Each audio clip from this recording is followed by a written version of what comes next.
All right, and we are live. Let me get this all set up. Do, do, do, do, do. Hello there, Parker. How you doing? How you doing? Let me get this all set up so that I can move it over. There we go. All right.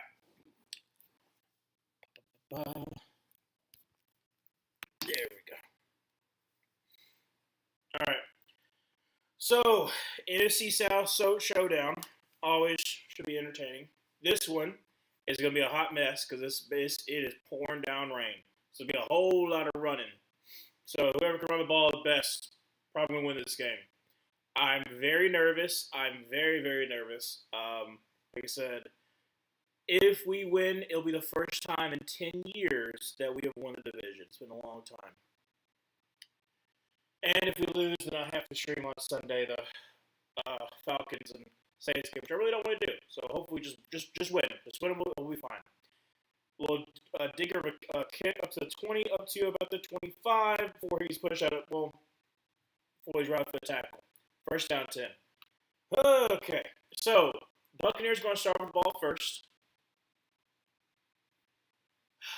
Please don't do well. I'm just hoping that we win.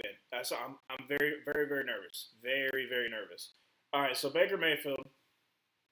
Now, Tristan Wirfs is playing, so that's huge. And Sean Tucker is down on the field. That's not good for the Buccaneers. That's who they're 10-2 right now.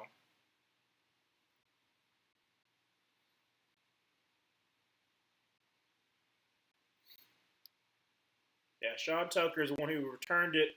He's the one that's on the ground right now. So it's only been 4 seconds.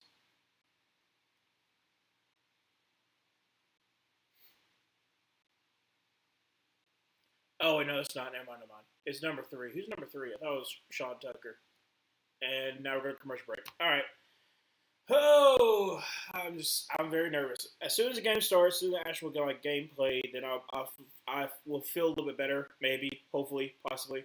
But right now, I'm a little nervous, a little bit nervous. Just a teensy bit.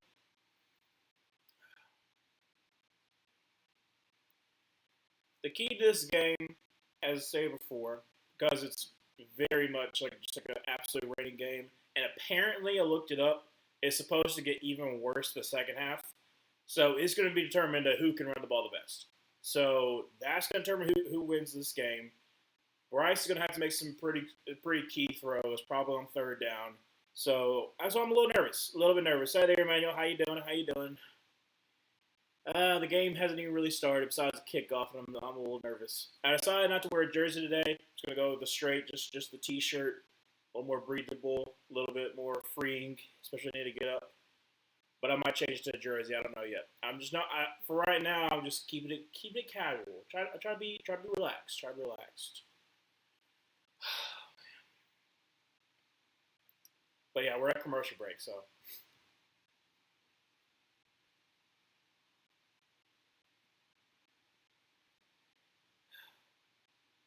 I really don't want to have to stream the Saints Falcons game tomorrow. So that's the reason why.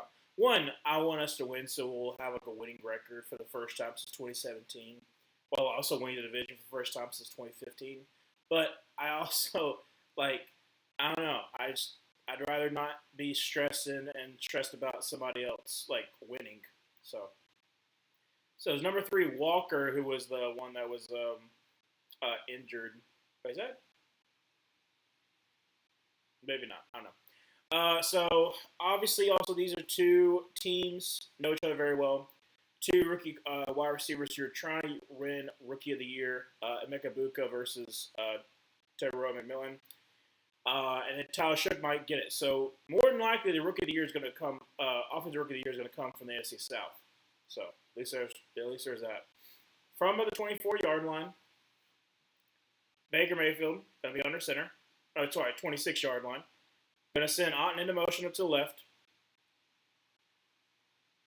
Now I'm going to the right.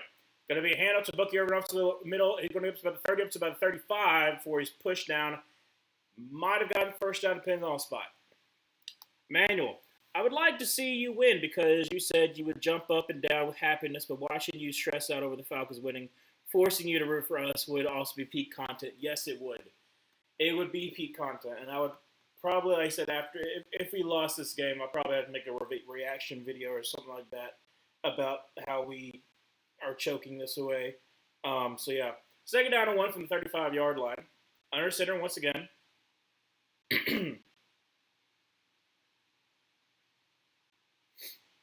Going to send McMillan in motion. Going to be a hand up to Bucky Irvin, who's going to get the first down, but only gain about 2 yards there. Great job there by Nick Scorton. Oh. But yeah, no, oh gosh, if I have to just trust the Falcons. No, I'd rather not. Goodness gracious. See, I like the way the ESPN does it, where they just should say like where they're from, like what school they went to, instead of having to show me your PFF scores. So going to be under center once again from the 38-yard line. Going to send on in motion up to the left. Play action pass. Throws it, and that's going to be caught up to the 50-yard line. That's Mike Evans. First down 10 for the Buccaneers. Doing a lot of under center. Makes sense. Obviously, like I said, it is pouring down rain. So definitely makes sense. So still very, very stressing though.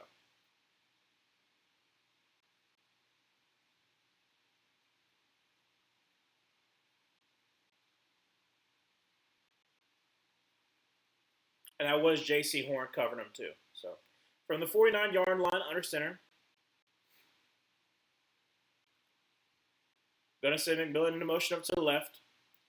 And going to be a hand up to Bucky Irvin, who's going to get about 6, somewhere in there. Either at the 44 or the 43-yard line. She's going to be second down 5, second down 4. I don't even trust the Falcons. I would love to see how you would be. Oh my goodness, I would be standing up pretty much the whole entire time and stressing out, very much so. So, like I said, I just rather us just win, and then don't even worry about it. Don't have to worry about it at all. So under center once again, Bucky Irvin to the backfield, second down 4. Going to send McMillan into motion up to the right. Going to be a handoff to to my mind's already gone frazzled already. We hand off to Bucky Irvin. It's only going to get about 2 yards, be third down 2.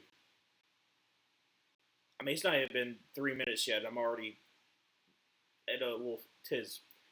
Third down 2. Hurry up. Under center. Sends McMillan into motion up to the left. Going to be handoff, and that's going to be a first down, gain about 4 yards there.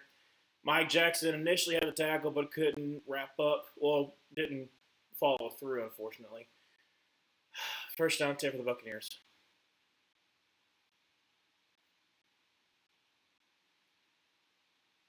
Nick Scorton just got washed down.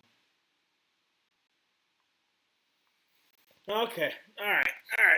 We're good. From the 37-yard line, first down 10. 11-16 left to go in the first quarter. Under center, Buck Irvin in the backfield. Probably either going to be a run or flash pass. I mean, that's what they've been doing. Yeah, flash pass, roll out, and Baker Mayfield up to 35, up to 30, and then before he gets hit, he's going to gain about 9 and be second down to 1. A little jawing going on. Gosh.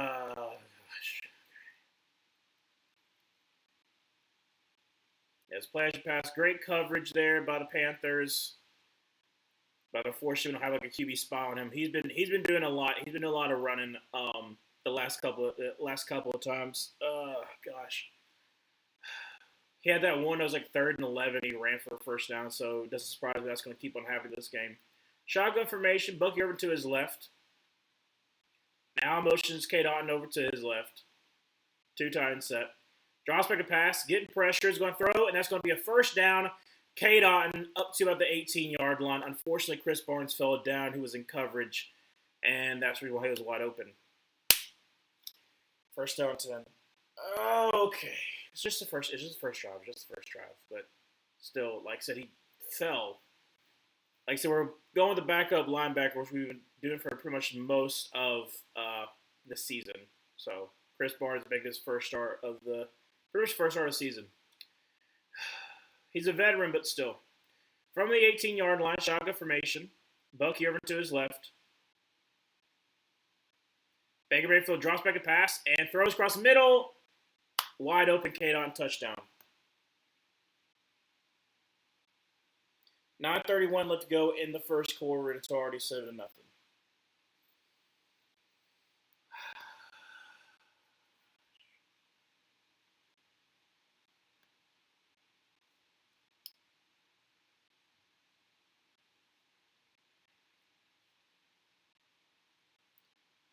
I don't know what the coverage is, but I'm assuming it's JC's guy, or just making sure he doesn't break outside. But I don't love the call.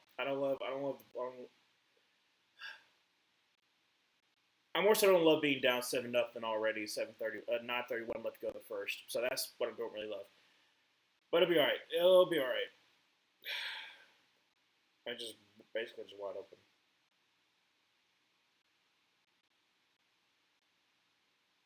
And you already got Baker Mayfield confident. I don't love that either.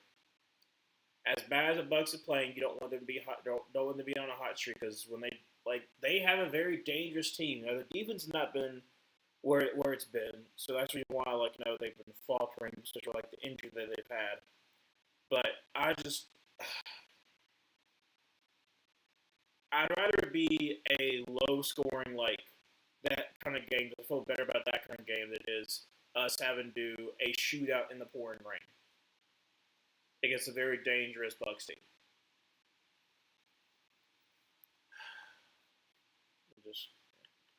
By the way, this is sweet tea. In case you're wondering, this is indeed sweet tea. I don't know. I just like it drink out of the mug.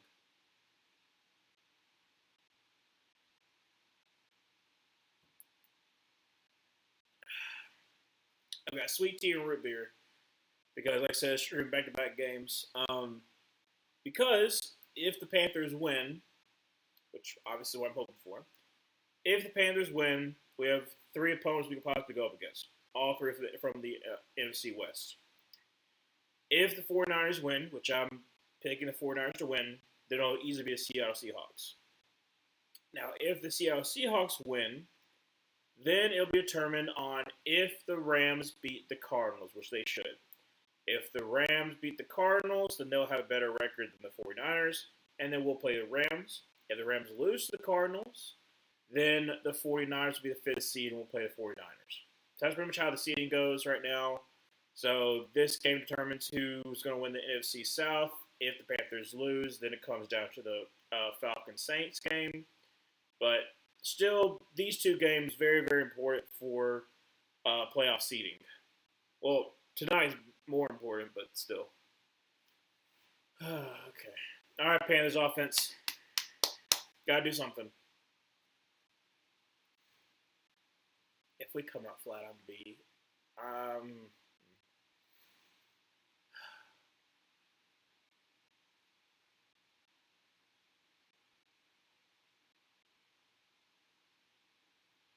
first touchdown this year for K. Dotton, by the way. First touchdown for K. Dotton this game.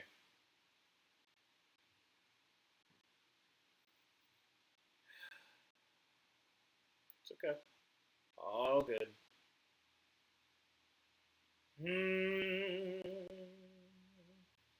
Kickoff's about to be underway. Goodness gracious. And it's going to be for a touchback. So first down 10 for the Panthers. Down 7-0. Oh boy, I'm in for a goodie today. Yes, you are, Emmanuel. Either you get to see me stressed out because the Panthers lose, or you get to see me be happy. And the Bucs reign of terror of the NFC South is technically subsiding for a year. So either way, it's good for you. For me, not so much. So yeah. All right. So from the 35-yard line, Bryce under center, Dowdle in the backfield, 2 tight ends set to the right. Brian Coker in motion up to the left. Now checking the line. Going to be a hands to Dowdle, who's going to sauce the defender and then get tackled by Vita Vea. No gain. And it's going to be second down and 10. However, there is a flag, and I do believe it might be on the Bucks because like the way that personal foul unnecessary roughness. Hey, let's freaking go! Hey, I'll take a first down because Bucks being stupid. I'll take that. So apparently, because I said I was looking at sidelines and I was looking at uh, oh gosh, why am I? Oh, holy crap! How am I forgetting his name? I feel very bad. I'm forgetting his name. But basically, there was like there was some stuff that probably shouldn't have been done for the Bucks. But anyways, it's first down, so I'll take it. Don't love that's the way we had to have our offense moving, but I'll take a 15-yard penalty. Okay. Basically, the whistle had been blowing, and then they threw him down way after the whistle. So that's basically what it was. From the 50-yard line, under center. Going to send Jimmy Horn Jr. to motion up to the left. Going to be a handoff to Dowdle, who slips and falls. Loss of 2. just slips and falls. So second down and 12. If I be perfectly honest, I want y'all to lose today, but us to win. So I can see you stress and don't want division rivals to have nice things. That's fair. That's definitely fair. I just want us to win. I just want us to win and just be happy. That's what I want to have a happy night is what I want to do. 8:30 left to go in the first quarter. Second down, 12. Shotgun formation. Trips to the left. Chuba Hubbard to his right. Bryce tries to pass and is going to check it down to Chuba Hubbard, who is going to get back to basically the original line of scrimmage, and this be third down 10. Oh my gosh. Okay. Third down 10. We have gotten 0 yards so far. We've gotten 15 penalty yards. We have 0 actual yards. So, that's nice. All right. 7:47 left to go in the first quarter. Third down 10. Empty set for Bryce. Trips to the left. Drops back to pass. And throws across the middle. And it's going to be incomplete. Try to get to Leggett. But broken up. 4th and 10.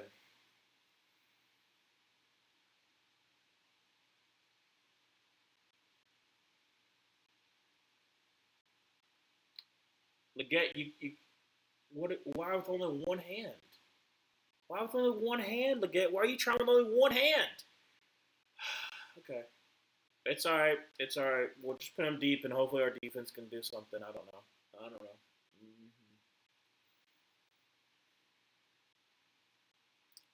Punter's away. Almost got blocked. And going to be in the end zone for a touchback because our gunners could not see where the ball was. So it's going to be first down 10 for the 20-yard line for the Buccaneers. Already up 7-0, and then we did nothing on offense. We have 15 yards, though, for a penalty, but that's about it. So, obviously not great. I know that we're trying to run the ball. It as wet as the field is, I don't love us trying to have more so Dowdle be cutting. Like, obviously, Bucky Irvin, like, definitely did what they did, like, zone where he's cut back on the backside. But Bucky Irvin's Bucky Irving, and then Rico Dowdle is better suited for north and south. So I'd rather us do, I don't know what I'd rather us do, but the fact that on, first down 10, we lose 2 yards because Rico Dowdle just slips and falls. And then I guess everyone was covered, so we just had to check it down to Chuba Hubbard. We got those 2 yards back, but that's the only offense we have so far. It's just the first drive, so still plenty of game left. But that's a little frustrating when we literally could have had -2 yards, but then because, we got back to line of scrimmage. We would have basically still had 0 yards, but we got 15 free yards because of the Bucs being stupid. That's it. So, yeah, like I said, Trying not to stress, but I'm a little stressful. A little bit stressed. Because we are not a team that come. Well, we have come from behind. Yes, we did that against the Dolphins, but we're not really known for that. And I feel like if we get to be where we're down by 2 scores and we get a little aggressive and we make a mistake, we are not a team that can overcome mistakes. So that's why I'm getting a little bit. I'm getting a little bit concerned. A little bit concerned. 7:24. Let's go to the first quarter.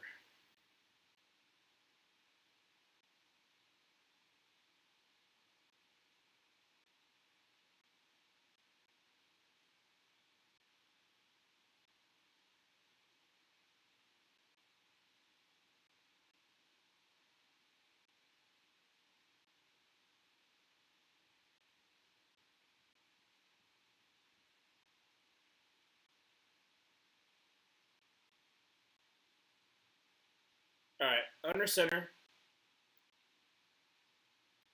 from the 20-yard line. Just send Chris Godwin in motion now. Just keeping him at the line. Gonna be a hand to Bucky Irvin, who's going. No, sorry, it's Rashad White. Gets about 2. Second down 8.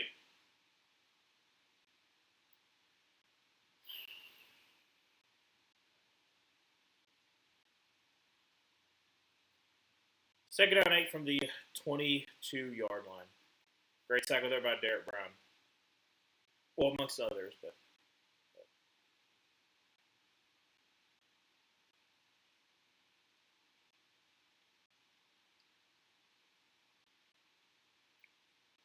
Second down 8.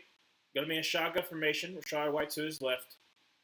Draws back a pass and throws, and it's going to be caught, but only up to about the 25-yard line. 3-yard gain by Mike Jackson. Nice job there. And it's going to be third down 5. The other concern is that we don't have really any kind of pass rush. We're kind of talking about right now that Derek Brown is our highest sack lead with 5. That's how bad it's been. Okay. 6:17 left to go in the first quarter. Third down, about 4. Shotgun formation. Rashad White to his right. Now motions over to his left. Drops back to pass. And immediate pressure. Throws. And it's going to be... Holy crap. Shaw Smith-Wade. How? It's a floater. It's a flag. There's a flag. Don't know what the flag is on. But how in the world do you let that... Just let that up? What's the flag on? Pass interference on the defense. Doesn't even matter.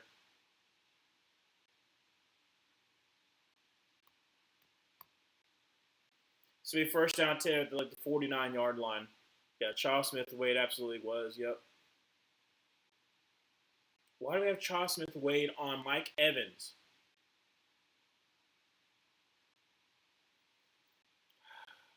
Okay. First down 10 from the 47-yard line. Under center. Strong to the right. Going to be a handoff to Rashad White, who is going to basically get back to the line of scrimmage. This will be second down 10. Please get a stop. Just get a stop and I'll be fine. If you get a stop, I'll be fine. But I'm not feeling great right now. They're showing how bad the rain is, and it's pretty abysmal.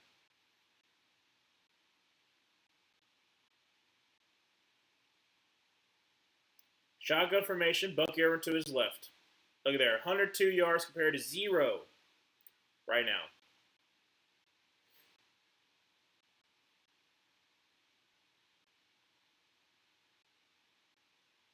Drops back a pass, gets some pressure up the middle, checks it down to Bucky Irvin, who is going to get up to about the 45, all to the 40, and that's a first down.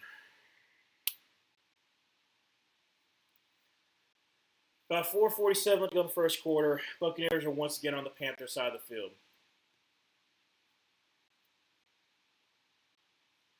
The only kind of pressure we're getting is from Derek Brown.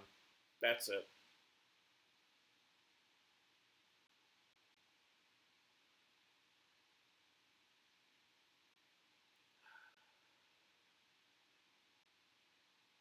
From the 39-yard line, under center, bunch to the left. Buck Irvin in the backfield.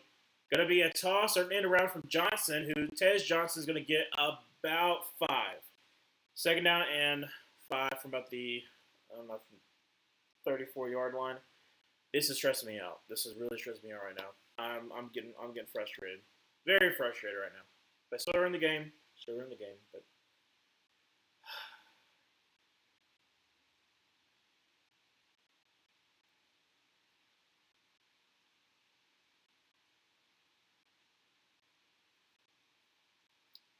third down and 5 from the 34-yard line. Under center. Going to be a play action pass. Getting some pressure with Derek Brown. Doesn't matter. Going to scramble and is going to try to get the first down. And Baker Mayfield is. He got up about the 27. Oh, no. Oh, my gosh. We got a stupid penalty because Mike Jackson will start talking with Baker Mayfield. And so now we got a penalty flag for what he said, apparently.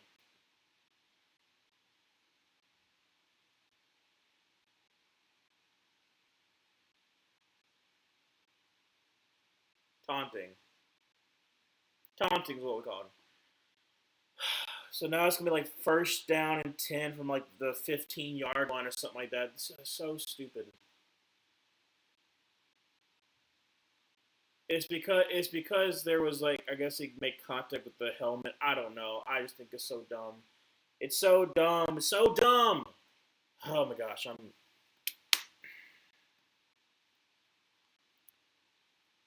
3:18 left to go in the first quarter. First down 10.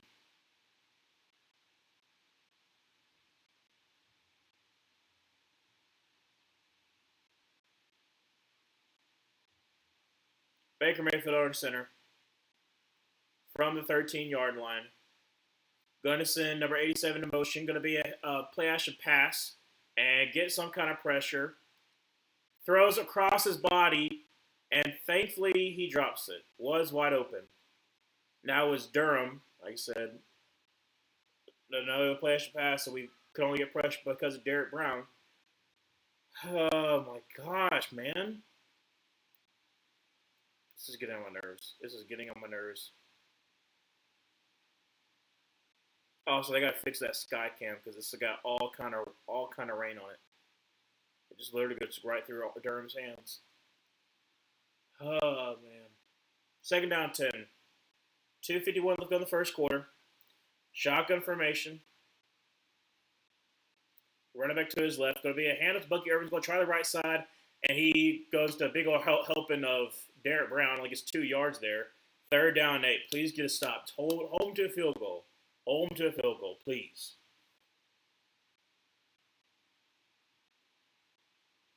Holy mac! Dadgum, he threw him. He not only did he throw the guard like 3 yards, but also threw Bucky Irvin. I mean, he's so strong. He's so good.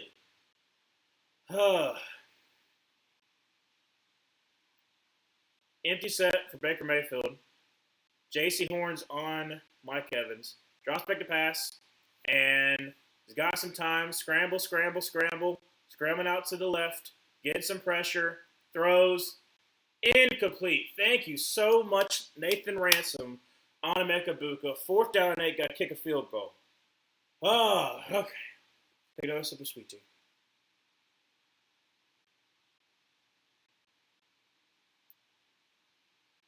Oh, I need that.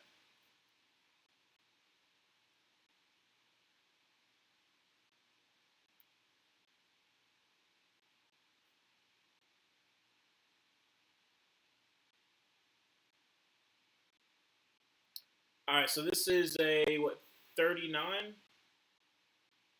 At least like a 39-yard field goal. 29-yard field goal. Kick is up, kick is good. So it is 10-0. 157 to go the first quarter. Not great. But it's better be down 14-0. But Bryce, I need you to deliver. I need you to deliver, man. Do I need to put on the jersey? I'm not superstitious. I'm a little stitious, though. I'm really not, though, but I don't know. I'm getting a little flustered.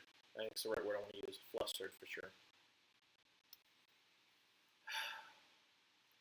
Analysis for this game so far.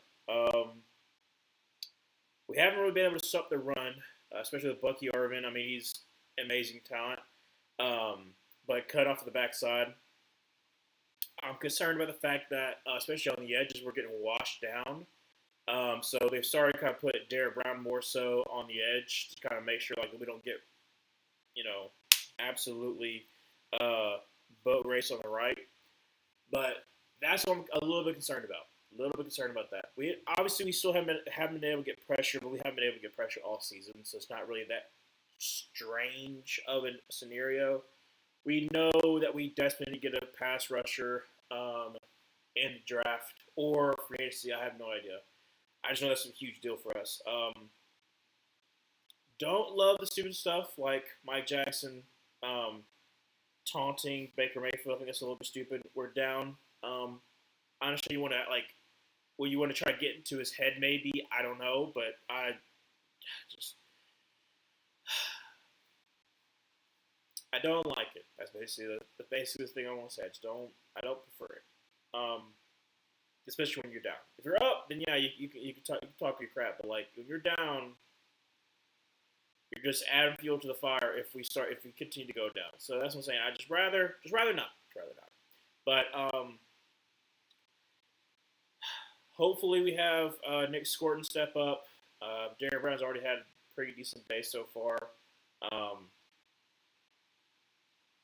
Charles Smith definitely hasn't, but it is what it is.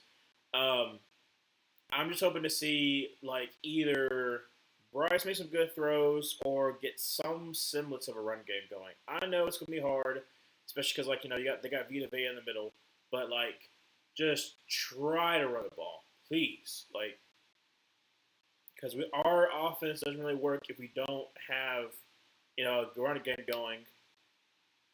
Unless you're Atlanta, like I said, the Atlanta game is when we didn't have a run game going. We got the win, but like that's with Bryce throwing some dots with the best possible situation you possibly have. And that's being inside a dome. So, all right, 10-0, kicks away, and it's going to be for a touchback. So first down 10 for the Panthers, about 35-yard line.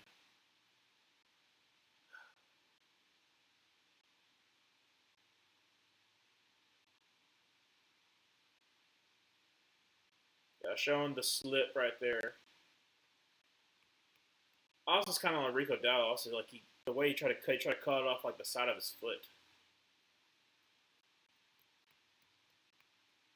I had to see that up close the last time. All right.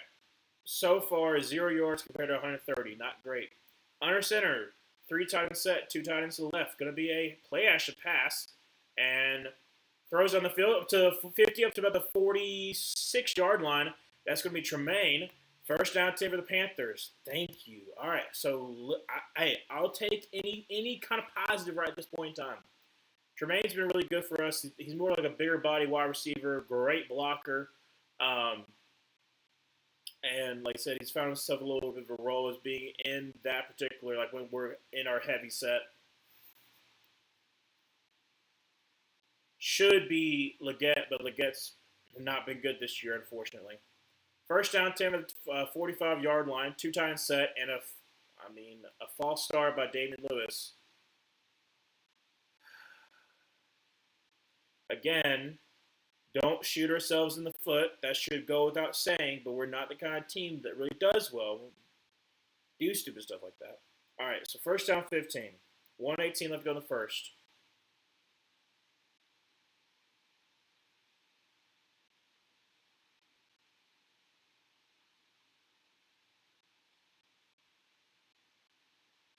Shotgun formation.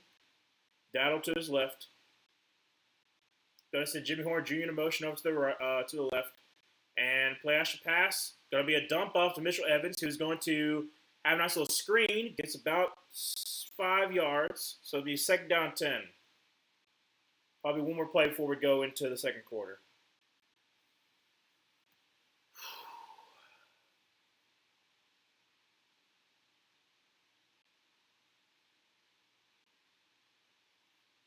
Hello there, Zoe. How you doing? I'm not doing that well. Shotgun formation. Got split. Huge split. Rico Dowdle to his left.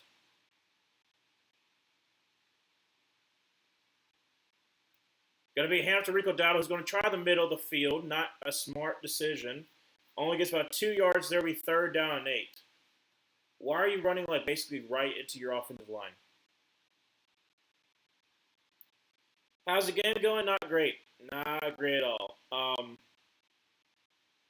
Before our second drive started, it was 130 yards to 0. Um, just to basically kind of show how that's been. And like I said, our offense's first drive had aided by a 15-yard penalty, a sportsline penalty, by the Buccaneers, and then we still had 0 yards. So yeah, like I said, not great, but so far it's been okay drive, but it's still 3rd down and 8. So I'm not feeling the best right now. Have you ever had a mega crash out because of the Panthers? You are usually reserved on camera, but I know emotions get the better of us sometimes, myself included. See, the last crash out that I had, the Panthers. Oh, yes. The last crash out I had for the Panthers was Bengals versus Panthers 2022 season. I haven't ranked, I don't remember where I have it ranked on the upcoming best wins and losses video for the Panthers, which I'm glad that I waited on to make, because there's a couple that are going to make both of these, um, both of those videos. But 2022 Bengals versus Panthers, it is the only game, and I've stayed and watched Auburn be obliterated by Penn State in person. I have watched a lot of terrible games on TV, but the only game where I have not watched the whole entire thing was Bengals Panthers, because we were down 35 to nothing at halftime. Let me repeat you. Let me just repeat it one more time. 35 to nothing at halftime. That's how bad we were in 2022. But yet, everyone wants to remember the good parts of how we almost won the division, but they want to forget about the 35 nothing shellacking. And that's not, like I said, it was at halftime. At halftime. And it didn't get much better in the second half. Like, so we scored some points. That was about it. It was like I think the end score was like 45 to 14 or something like that. But yeah, like that's what I'm saying. Like that one is I probably had the biggest crash out, because I was just like I was losing my mind. I was losing in my mind the fact that we were losing by that bad. Because you don't see that happen very often.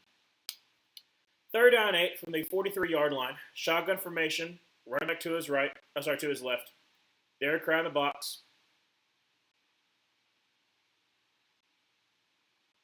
Bryce drops back to pass. Throws. Incomplete. Try to get to T-Mac, but he drops it. 4th down and 8. How's everybody? Not doing well. Not doing well at all. Really not doing well. I'm at work at the moment. Well, Dobie, at least you don't. I mean, it's a well thrown ball. It hits him in the hands, and it's a drop. Well, I'm glad you popped in and say hello there, Dobie, but it's not. I'm not feeling the best. Not feeling the best. 4th down and 8, because we're down by 10. Right now at the beginning of the second quarter. Empty set.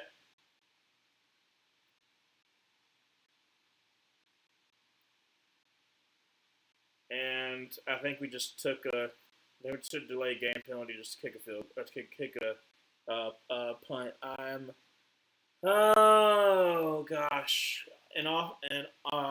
ineptitude on offense right now is not feeling great. Not feeling great. I understand that it's raining, so like some of the drops are understandable, but it's not even bad passes by Bryce. It's like catchable balls, and we still drop them. So yeah, it's just it's not feeling good. Not feeling great. Not feeling great at all. We desperately need to run the ball. If we can't run the ball, then we're not going to win this game.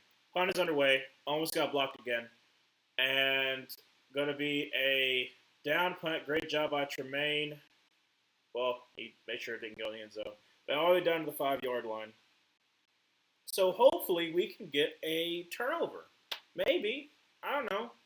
win loss, showing the roller coaster ride of going. We've gone 10 straight, 11 straight, no, 10 straight win losses. If we win this game, it's 11 straight, which is like the second most longest streak that team's ever had. So at least there's that. But yeah, it's been that kind of season, unfortunately. All right, under center from the 6-yard line. Going to send Tez Johnson in motion up to the left. Going to be a handoff to Bucky Irvin, who is going to get up to about the 6-yard line. Up to the 9-yard line. So it's going to be about a 3-yard gain, second down 7. But here's the other thing that I don't like is that, yes, it is a downpour. It's an awful, awful game. But if they still have a 2-score lead, all they're going to do is just run the ball. And Bucky Irvin is the kind of person that could break away. So I'd rather us not have to do that. I'd rather us put some pressure on the Buccaneers. Right now they have no kind of pressure. Shotgun formation, Bucky Irvin to his left. Going to send Chris Godwin in motion up to the left. Drops back to pass. Throws to Bucky Irvin. Sails past Bucky Irvin. It's be third down 7 from the 9. A little bit too high. All right, Panthers get a stop. Just get a stop, and I will relax a little bit. If we can get a stop, I'll relax a little bit. I mean, you can tell it is absolutely sloppy. Absolutely sloppy.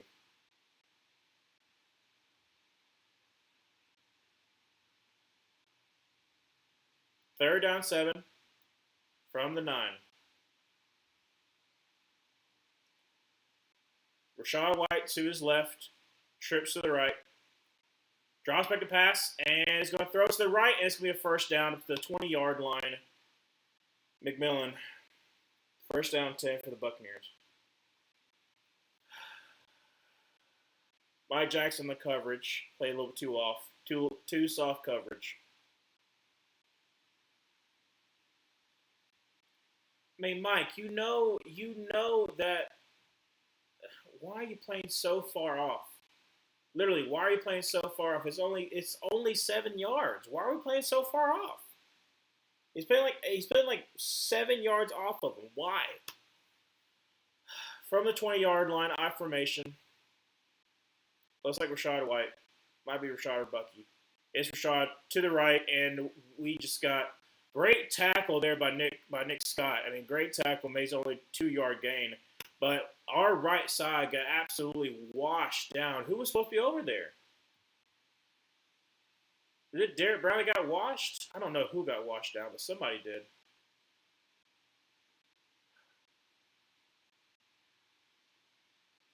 So actually a 3-yard gain, second down 7.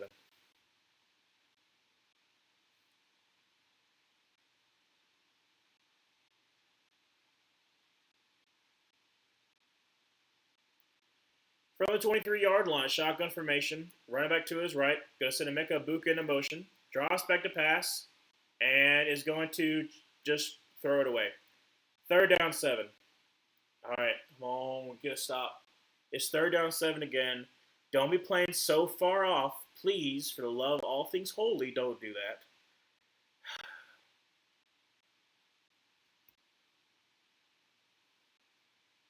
Kind of weird. They did like a little close up on Mike Evans' butt. I don't understand what that is about. All right. Third down 7. At least we got JC on Mike Evans though. Shotgun formation, trips to the left, running back to his right.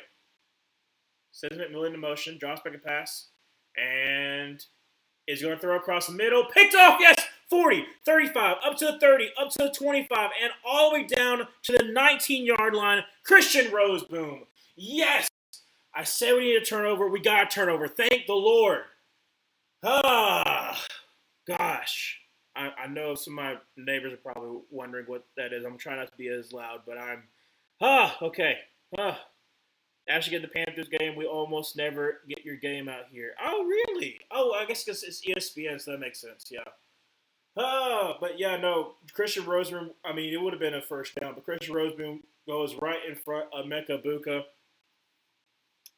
and gets all down by the 18-yard line. Let's freaking go. You aren't kidding about how wet this game is. Yes, no, it's And it's supposed to get worse. That's the thing. It's supposed to get worse in the after halftime. Right now, it's like torrential downpour. It's about to be monsoon weather afterwards. Okay. All right. So from the 19-yard line, shotgun formation, Chuba Hubbard to his right. Going to send Jimmy Horn Jr. over to the left. Drops back to pass. Checks it down. There we go. T-back up to the 10. And he's going to get the first down, depending on the spot. Yes, he is. First and goal from the 9. T-Mac only needed about 71 yards to reach 1,000 yards. So right now, he is about 61 yards away from getting that 1,000. Let's go. Oh, please. Yes, surprisingly, it's always supposed to get worse. That's what I've heard. Or that's what I checked. It's supposed to get worse.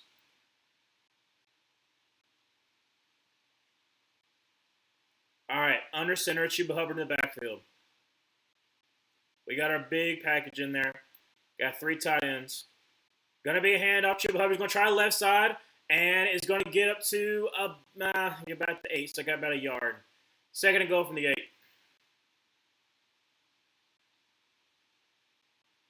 Trying to avoid Levante David. You're not gonna be able to do that as much. In the last 8 games, Tampa Bay is last in the NFL, allowing 21 the last 22 drives to have a score. So please just score. That would be nice. Under center once again. 2 tight set. Going to be a play action pass. He's got some time. Throws a floater. And that's going to be a touchdown to Tommy Tremble. And it will be a 3-score game after the extra point that Rockford showed. Obviously is going to make 10-50.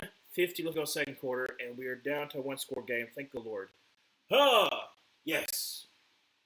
Yes, this is the kind of game that we do. We capitalize on turnovers. Fakes the block. Cuts back around. Only person who sees, unfortunately, can't even get to him. So, easy touchdown. Love the play call. It's only 19 yards, but I'll take it. I will take it at this point. Kick is up. Kick is, like I said, good. Easy, right down the middle. Thank you so much, Ryan Fitzgerald, for being automatic. 7-10. Okay. I can breathe now. Baker's got one specialty dessert, and that's some Danish turnovers. I love that. You know what I also like? I like some apple turnovers. I hadn't had some apple turnovers in a while. Used to like back in the day, but we would make like just apple turnovers before like Sunday morning. Like I would always be making them because I was always an early riser. My sister definitely wasn't. She was the kind of person that was very groggy in the morning. I just got up all energy all day, all night. And so I was in charge of cooking in the morning for the family. Specifically, like I said, on the weekends because my parents were just like, we work, so we want to sleep in a little bit. You help cook. And I was like, all right. So I may be the one that's cooking. But yeah, we usually have like apple turnovers. Sometimes I cook bacon and eggs and maybe some I also sometimes I do like some biscuits. Never homemade biscuits. I never done homemade biscuits before, but like the Pillsbury frozen biscuits, you know what I'm talking about. Like those are usually pretty good. But make some. I've also made bacon, egg, and cheese like sandwiches, like with like just like regular white bread, just like toasting it. But yeah, I usually would cook the breakfast in the morning. But I was thinking this before too. Like, so obviously like the bowl season's already happened for college football, and the Pop-Tart Bowl just happened. Which the Pop-Tart Bowl, if Auburn can finally get to a bowl, I would love for us to go to the Pop-Tart Bowl, and I would love to go because it just seems so fun. And honestly, that's what a lot of like bowls are trying to reach that level where people are talking about the Pop-Tart Bowl and like anticipate the Pop-Tart Bowl. If you want your bowl to be like that, and I was thinking about, I was like, there's gonna be there's already the Tony the Tiger Bowl, but I'm sure there's gonna be like some other like bowls you'll see like some people like do, and I mean Pop-Tart was something that we ate a lot of because we always had to eat something kind of quick, so that was always what we had to eat because we eat no cereal at my house. Like we had cereal in the summertime when you had time to eat cereal, but otherwise it was always I was up in the early morning at like 5:45 because I had to get ready, take the dog out because my mom was gonna be eating breakfast. She was like, I don't want to hear the dog barking while I'm trying to eat. I was like, I got you. So so I'll take the dog out and then I try to eat something quick. So this normally was Pop Tart. Gonna be a return, fumbled, and recovered by the Panthers. Holy crap! Oh my gosh! Holy crap! I'm sorry that I just screamed that out loud. Please tell me it's a flag, though. I don't know if there's a flag. But that was a clear recovery for the Panthers. Please tell me. Please tell me it's for the Panthers. They're working on their way through that. Yeah, it looks like they're playing through a shower for sure. Don't even know what the penalty flag's on, but we ain't getting anywhere close. We're getting nowhere close.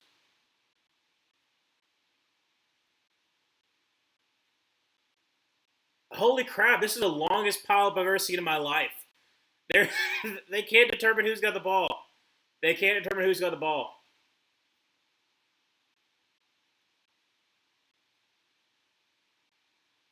This is the longest pop I've ever seen in my life. Holy crap!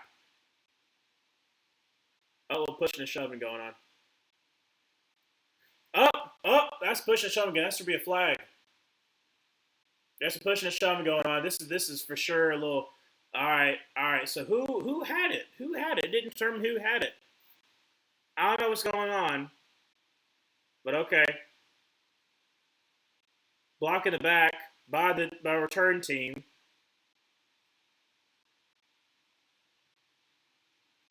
All right, so Tampa Bay keeps the ball, but it's a block in the back. But because of blocking the back, they're able to have the fumble. I thought the Panthers recovered. I thought Incoom recovered. Right here, drops down.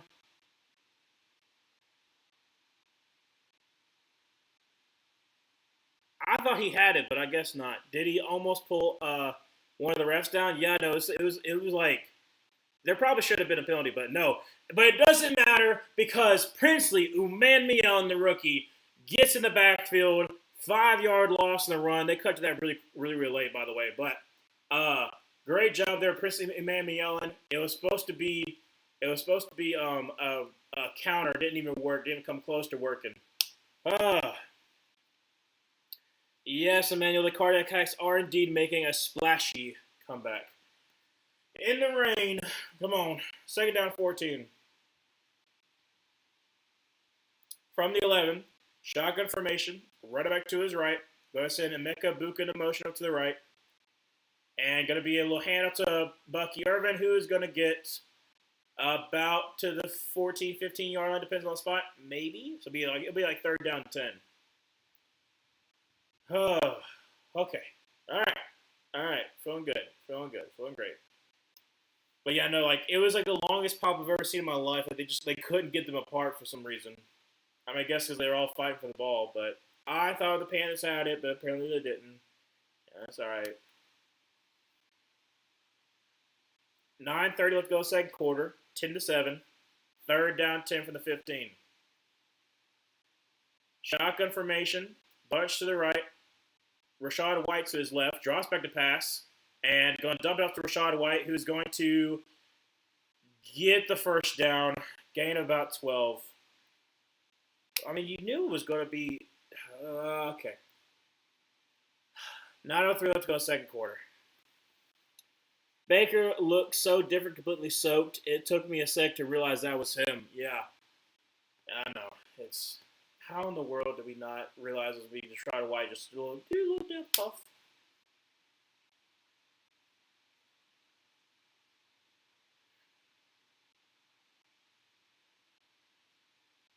So first down 10 from the 26-yard line. Going to be a handoff to Bucky Irvin, who's going to get gobbled up by Derek Brown. He's so good, man. He's so good. Oh, I could be wearing his jersey right now, but I decided not to wear anybody's jersey.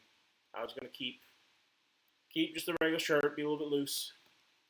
A little loosey-goosey with it. A15 left to go second quarter, still 10-7. Second down 10.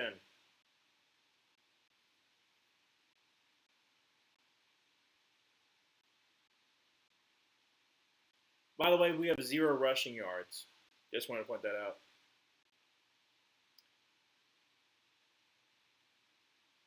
Going to be a little screen action to Rashad White, and he is going to get about 7, something like that, about 7 yards. Third down 3. Like I said, just expect them to do a lot of quick hitting stuff, kind of get people out in space. That's what I would do.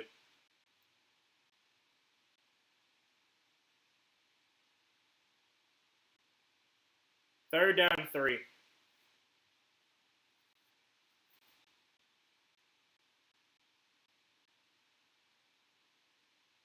Shotgun formation, Buck Irwin to his left. From the 33-yard line, drops back to pass, rolls out, throws, and he's going to get the first down. Up to the 40, slides down to the 45-yard line. Who did he make miss? Who was that who he made miss? Somebody had a dead set path on Baker Mayfield, and they missed horribly. Nick Scorton. Nick, come on, dude. So first down 10 for the 45-yard line. Under center. Sean Tucker in the backfield.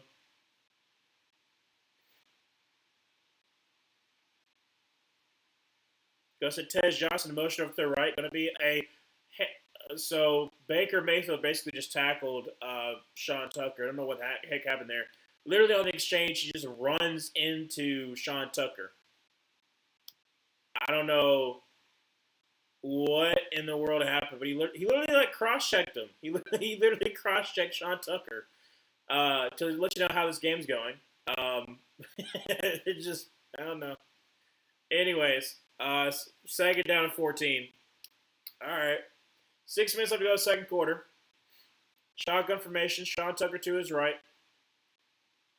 Baker Mayfield fumbles the ball and picks it up and going to lose about 2 yards. It's a slippery day. It is a very slippery day. 3rd and 16. Please get a stop. Uh-oh. Bobby Brown's down. Shoot. Wait, he's up now. Okay. He was down for a little bit. Yeah, literally as he's cocking back to throw, he just drops it. He's like, get that ball out of there. All right. 3rd and 16. Come on, Panthers. Come on. 5:35 to go second quarter. Tagging the backfield by your own QB, don't see that every day. No, you don't. Just like legit, just cross-check them. But I mean, it is what it is. So Bobby Brown's going to the sidelines. Thankfully, he's walking on his own power, but he was down.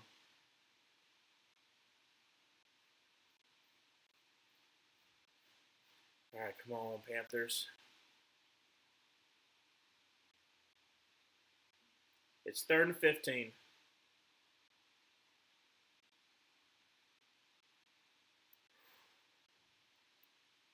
Baker Mayfield, shotgun formation, running back to his right. Gonna send Emeka Buka in motion over to the right. And gonna be a handoff to Rashad White, who is going to get about maybe 5. Maybe not even that, maybe 4 or 5. So it'll be 4th down long, got to punt this ball away. The Panthers will have plenty of time, try to get a drive together.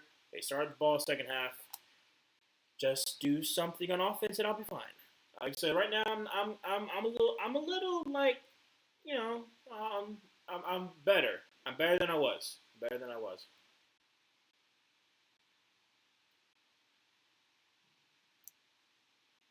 Again, I must reiterate, that is indeed sweet tea. Almost punt blocked, and it's going to be returned. I don't like the fact that Trevor Etienne returned it like that, but it's still returned nonetheless. Guy's about like 4 yards. I have to reiterate because, like I said, it is the mug that got from Helen, Georgia. There, in Helen, Georgia, there's the Oktoberfest. Um, this was 2 or 3 years ago, something like that. And it's very fun. If you ever have a chance going to Helen, Georgia, Dahlonega, that kind of stuff, like the Blue Ridge, northern Georgia area. Very fun, very down homey kind of vibe, just kind of like just kind of chill kind of vibe. And also, um, if this interests you, there are in Dahlonega, especially like the Town Square, Dahlonega, and other places have been filmed in Hallmark movies. So there you go. If you care about Hallmark movies, there's also that too. Um, I can't remember which one it was though, but yeah. But during the Christmas time, they do it all up. It's very nice looking. Obviously, so you got the mountains, so you can be able to stay up in the mountains, which we normally do. So it's a very fun place to go. A lot of wineries, that kind of stuff. In Helen, Georgia, in particular, they have an Oktoberfest celebration, and like I said, it's a very German inspired town. Like a lot of the architecture is. So it's very nice, very nice. Um, do the Bucks kind of have a third down backfield, third running backfield? All their guys get enough carries to make me wonder. Kind of. Sean Tucker every now and then, he's got more and more carries the more he's been there because I think this is his second or third year. Obviously, Bucky Irvin is the main guy, but like Rashad White is more the power guy. Bucky is the one cut home run. Rashad White also not only is he like powerful, but he also has pretty good hands. So they kind of use him like in more of like a all right, let's go swing and just get up to the field kind of thing. Sean Tucker, kind of a mixture of both. Kind of a mixture of both. But yeah, they definitely have three running back backfield. Kind of similar to the Bucks, though. James Cook takes most. Excuse me, goodness gracious, takes most of the snaps. But technically, that would also be the case too. Like kind of like the Bills. So from the 16-yard line under center, two tight ends to the left. Going to be a handoff that's going to be to, is that Rico Dowdle? Yeah, Rico Dowdle gets like a yard. Again, we were just not able to run the ball. But we do have 1 yard now. We do have one rushing yard. So at least there's that. Second down, 9.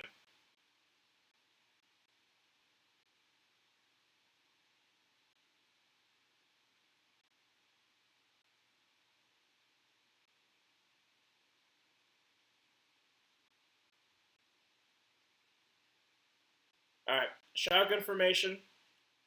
Rico Dowdle to his right.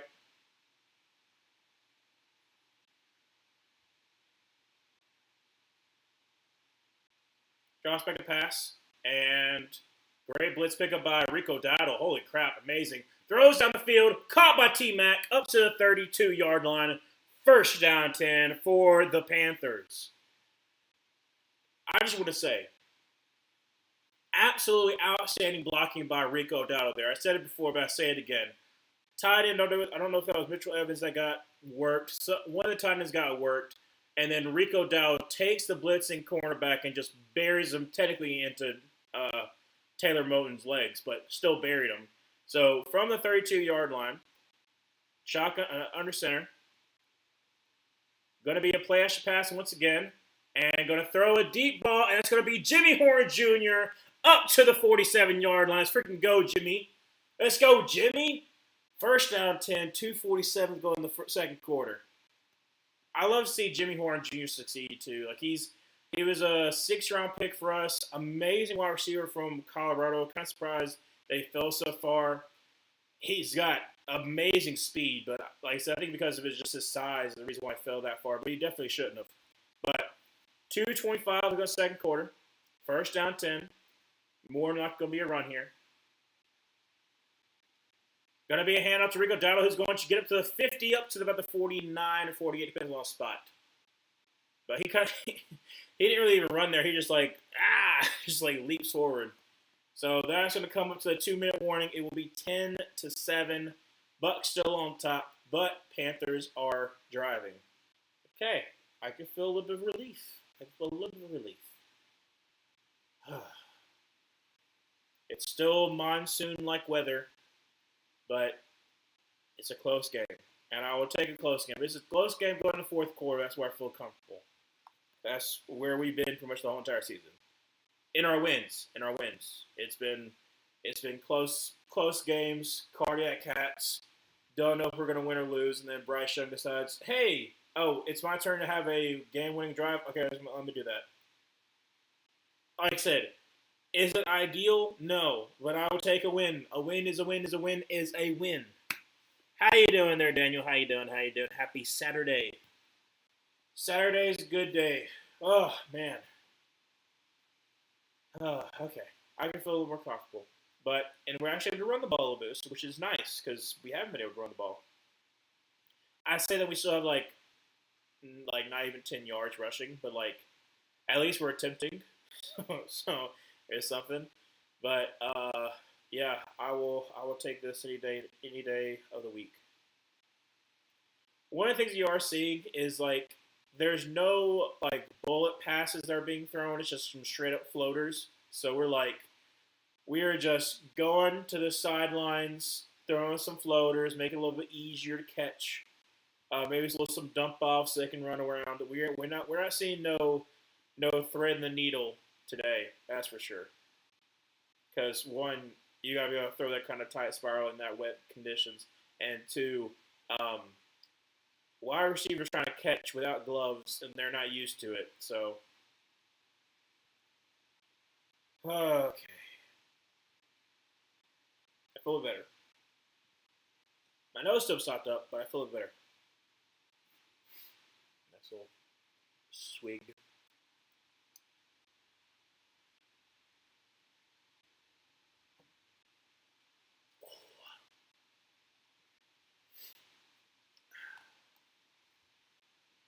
Also, in case you are not aware, tonight I'm also streaming the Seahawks versus 49ers, and then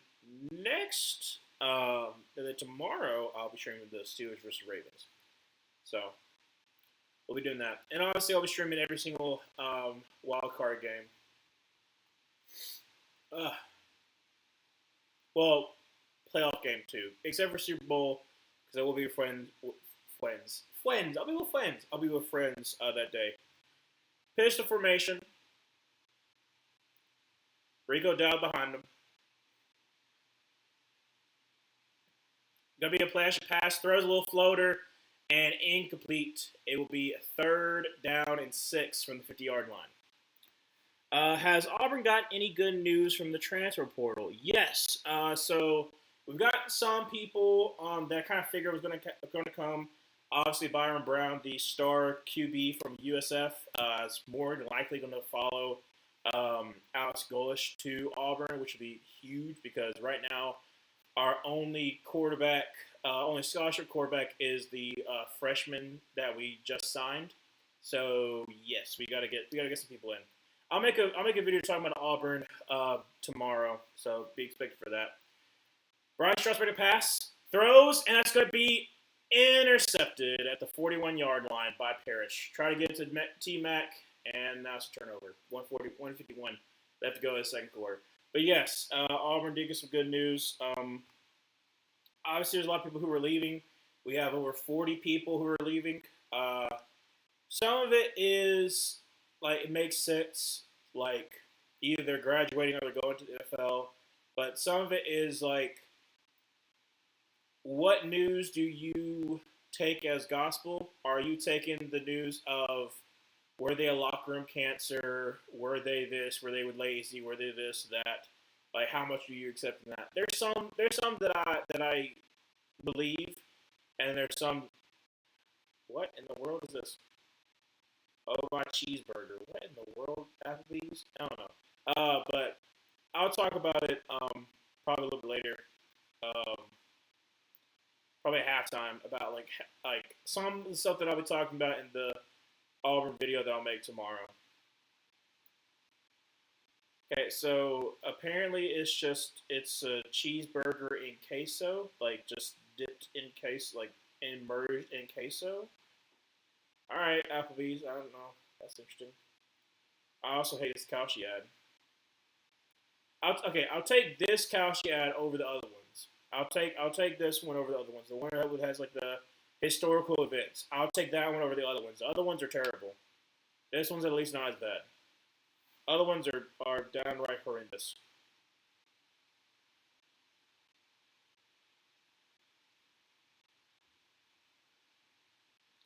But yeah, some good, some bad. There are some people that I'm kind of penciling in that we get because I feel pretty strongly we're gonna get.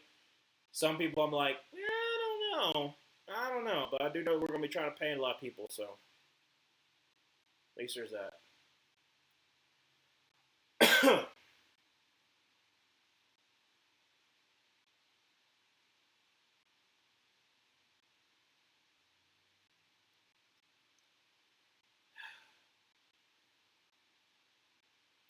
Again, as I stated before, there's just some floaters that are being thrown to the sidelines. That's basically what it got picked off. So not great. Hopefully our defense can just do well, get us the ball back. But not a smart decision by Bryce there.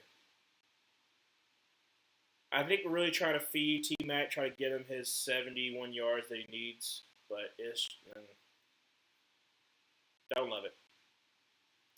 From the 42-yard line under center, Bucky Irvin in the backfield.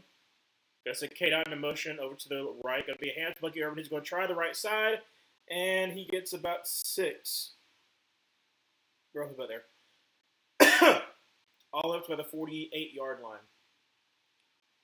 Yeah, it's a very, very deep, looks like an out, yeah.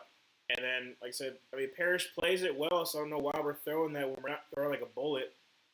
To me, it's a little bit of a dumb call, but it's also just bad execution too. Like, I don't love that where if a quarterback is playing it close, that's a pretty easy pick because you're not throwing like a tight spiral. Oh my gosh, great job there by Nick Scorton.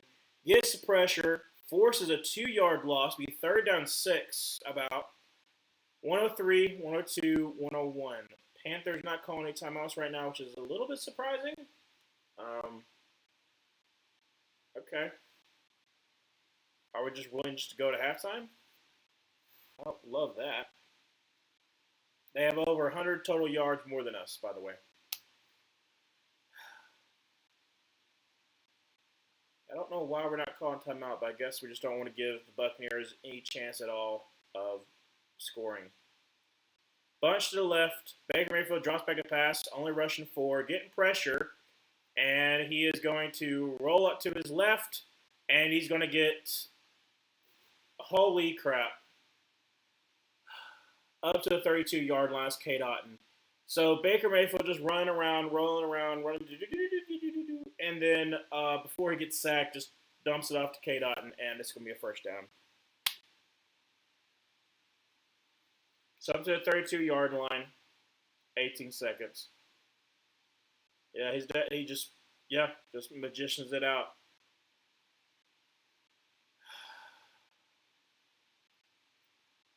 I'm getting very, very frustrated. Very, very frustrated. We just can't get him down. All right, so shotgun formation. Oh, so now we call a timeout. Okay, now we call a timeout. Well, I don't understand why, but okay. Oh, man.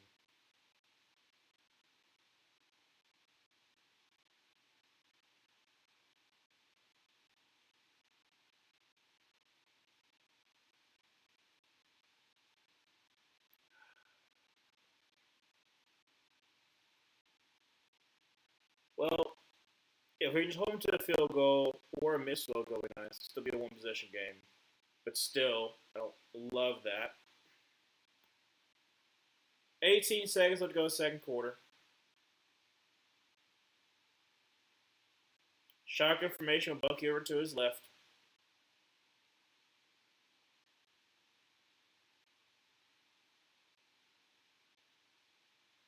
Going to see McMillan into motion over to the right, and going to be a handoff to Bucky Irvin, who's going to give us about the 24-yard line. 13 seconds remain in the 2nd quarter.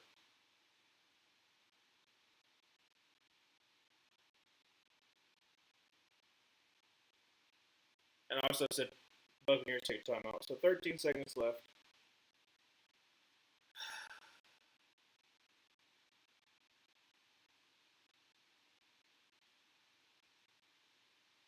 Well, I can hope for a fumble or something like that, but being dumb. Dumb, dumb, dumb, dumb, dumb.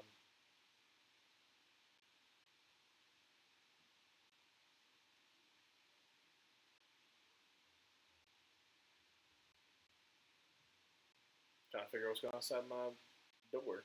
I don't know. Anyways, shotgun formation. Running back to his right.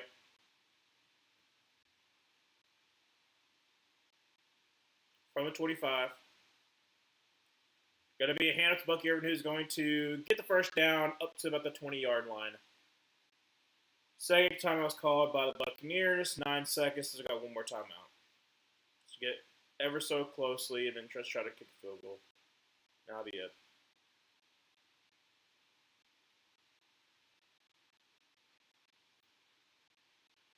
It'll be hilarious if Chase McLaughlin just slips and falls when he tries to take his field goal.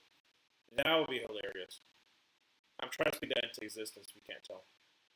Okay.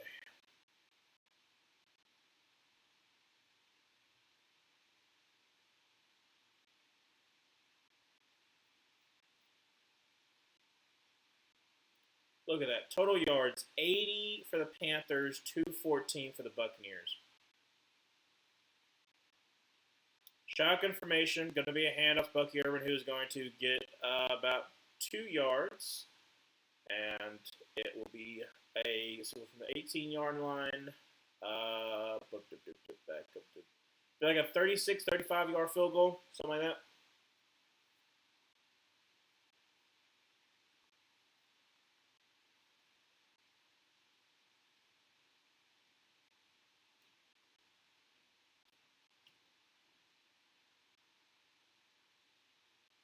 It's also right down the middle.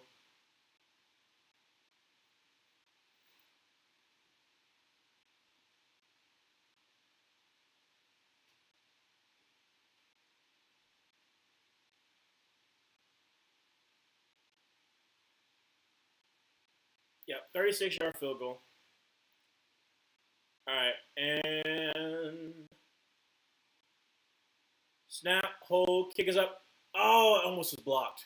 Almost was blocked. Kick is up, kick is good. With 2 seconds left, it is 13-7. There is a flag. I do believe it's probably offsides, if I had to guess. More than likely. Because the guy almost blocked it, so I'm assuming. Oh, wait, no. Legal formation for us. Okay. Well, apparently we have too many people on one side. All right, well. Still 13-7, 2 seconds.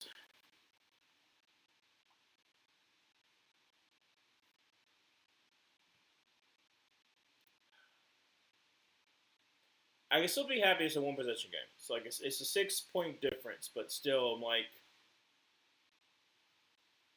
kind of want us to win, and right now I'm a little nervous, a little bit nervous. Not as nervous as I was in the beginning of the game. Not as nervous as I was in the beginning of the game, but still kind of nervous because our touchdown came on a 19-yard drive, so not great. But hopefully we can have some second half adjustments, a little bit better drives, and also not throw interceptions. That would be nice too. So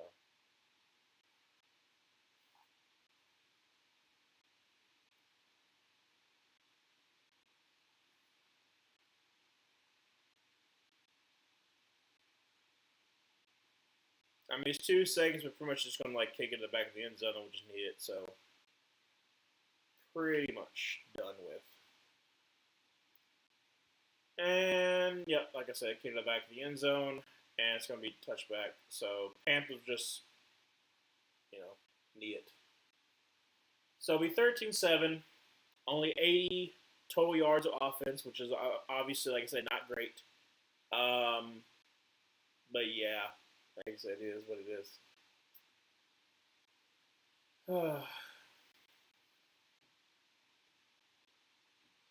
Obviously, got to run the ball better. We have like maybe 10 rushing yards. We have no five rushing yards today. We average 122.4 per game. So in this kind of game, yeah, we got to. Some of it's on Bryce not doing as well as I would like, but like the fact we just can't run the ball is also not great either. So I'm expecting to have a little bit more Rico moving downhill, um, and hopefully scheming up like quick little hitters to try to get people in space. Love the rainbow of raincoats on in the stands. Yes, absolutely great. 4 wins. We're trailing by halftime. Tied for third most in the NFL. Yeah, like I said, we're still in our element. Like I said, it's a one possession game. As long as we can keep that, especially going into the fourth quarter, I feel great. But yeah, I don't know who gets the ball started second half. The Panthers do. So like I said, the Panthers still. So that's where I'm not really stressing because we get the ball started second half. Only down by 6. Wish we could have had something going for that. That drive we were having, and then all of a sudden we threw the pick. But it is what it is. It's fine. But the Panthers do get the ball start second half. So hopefully we start off second half better than we start the first half, which was 0 yards. So it's 13-7. Gotta be able to stop Bucky. He's been like a very big proponent of what in the world is going on with the Buccaneer stuff. I don't know. Something was smoking, but yeah, like I said, we gotta be able to stop Bucky. I feel confident enough that we can somewhat limit Baker. He's been having a pretty decent day besides that pick they threw. Um, his scrambling ability, especially against our bad pass rush, had not been great either. Um, but yeah, like I said, I'm a little nervous, but like I'm still fine. But back to what Emmanuel was talking about. Like I said, Auburn has to replace a whole lot of people because, like I said, we have 2 surefire top 100 picks with Connor Liu as who's our center, and then Keldrick Falk, who's an easy first round pick, probably top for sure, easily top 20 pick. But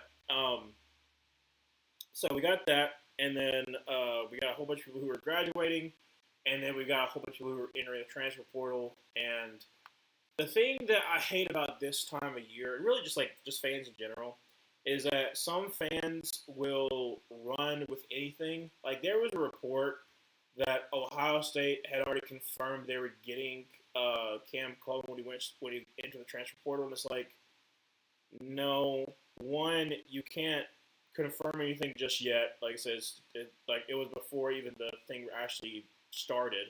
It was before yesterday, and then also like Cam Coleman is not going to Ohio State. Like I can pretty much guarantee you, he might be visiting, but he's not going to go to Ohio State because one, he'll be competing for targets from Jeremiah Smith, and why would he want to go to Ohio State when he can go to a place that probably is going to have a more surefire quarterback? Not saying the same isn't a good quarterback, but like if you have a choice of going be thrown to by Julian Sayin or say Arch Manning at Texas, why wouldn't you just go to Texas, where you would definitely be the number one option? Because like Wingo is really good, obviously, but he's also had some pretty bad problems that there is a chance that he could be second fiddle to Cam Coleman.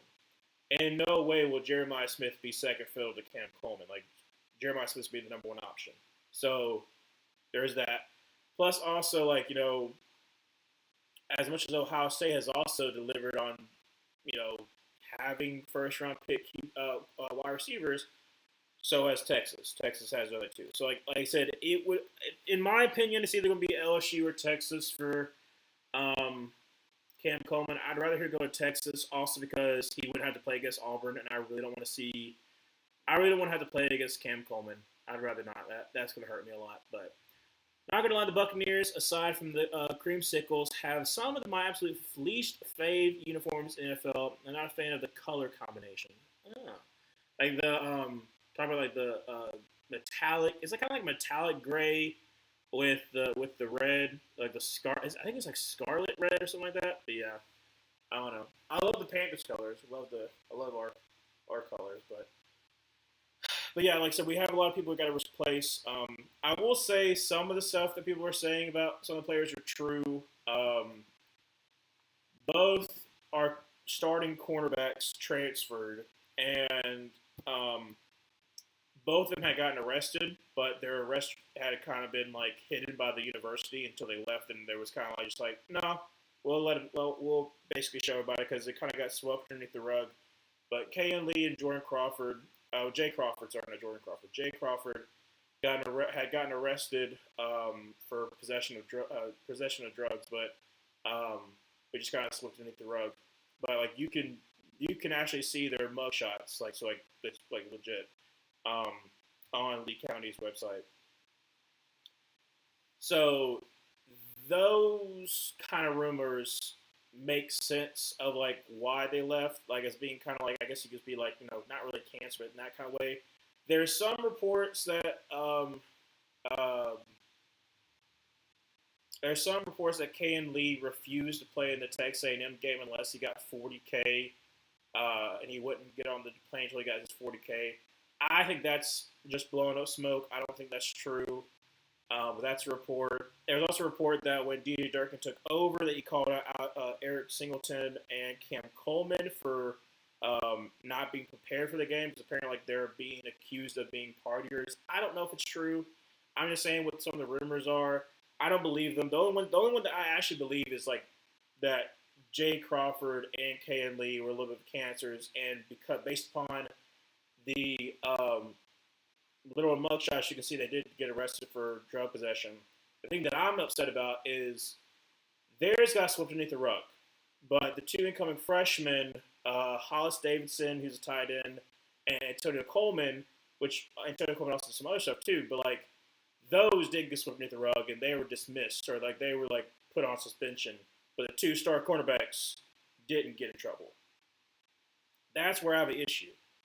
Because if you're not holding accountability to the players, that other people are going to be able to see that, and that's where there's a problem. So obviously there was a big problem in Hugh Freeze's locker room that he built up. So when that happens and there's some stuff that comes out, people kind of run wild with their theories of what actually went down. So there's some stories of like just like people not having accountability, so people just be partying before a game, and then that's the reason why we lost certain things. So like, some other stuff. The reason why we lost close games because we didn't have a winning mentality because we had a losing mentality under Hugh, which I'm like, you can maybe argue for that, but I don't know. I'm okay with the purge that we're going through right now with our roster because the fact that it's a new regime. He wants to get his guys, and we have the money to be able to back it up where we're putting forward $30 million to try to rebuild the roster. So if we're able to get the right guys in, maybe we can have a decent season, but I'm trying to kind of temper expectations for the first season until like I see who all we're getting, and until like that's settled, I will make a record prediction because I can't because I literally don't know who's on our team. But I'll have a video out tomorrow. If the Panthers win, then I'll probably have it out by maybe about 2 o'clock. If the Panthers lose and I have to stream the Saints game, then when do I have that out? I'll probably end up having to put that out until Monday. But yeah, so yes, that metallic just looks horrid for some reason. I don't know. I kind of like metallic, but that's just also me. But yeah, I'm trying to stay positive for both my teams. On the one hand, Panthers can probably win the division for the first time since 2015. Can go to the playoffs for the first time since 2017. So trying to be happy with that. On the other hand, Auburn, after going through some of the worst years of our history, like string of history, being a student there, so that wasn't great either. So I guess I'll give my perspective of like being a student while the football team is not doing well, while there's a lot of upheaval, because you experience that as a student, and it makes things very awkward. Like and I'll talk about a little bit more in the video, but the transition from Harson's first year, second year, when there was all the stuff that was being thrown out there about Harson and like his and what kind of relationship he was having with his recruit coordinator and all that kind of stuff, that was felt on campus. Like it felt weird being on campus. If you saw him, which I did a couple times, it felt weird seeing him while all the rumors are being spread around if it's true or not, and then all this other kind of stuff. So it's like, yeah, like I said, like it's when things are bad in your football program, when you're supposed to be like a football school, it definitely creates this weird, very weird atmosphere. Emmanuel.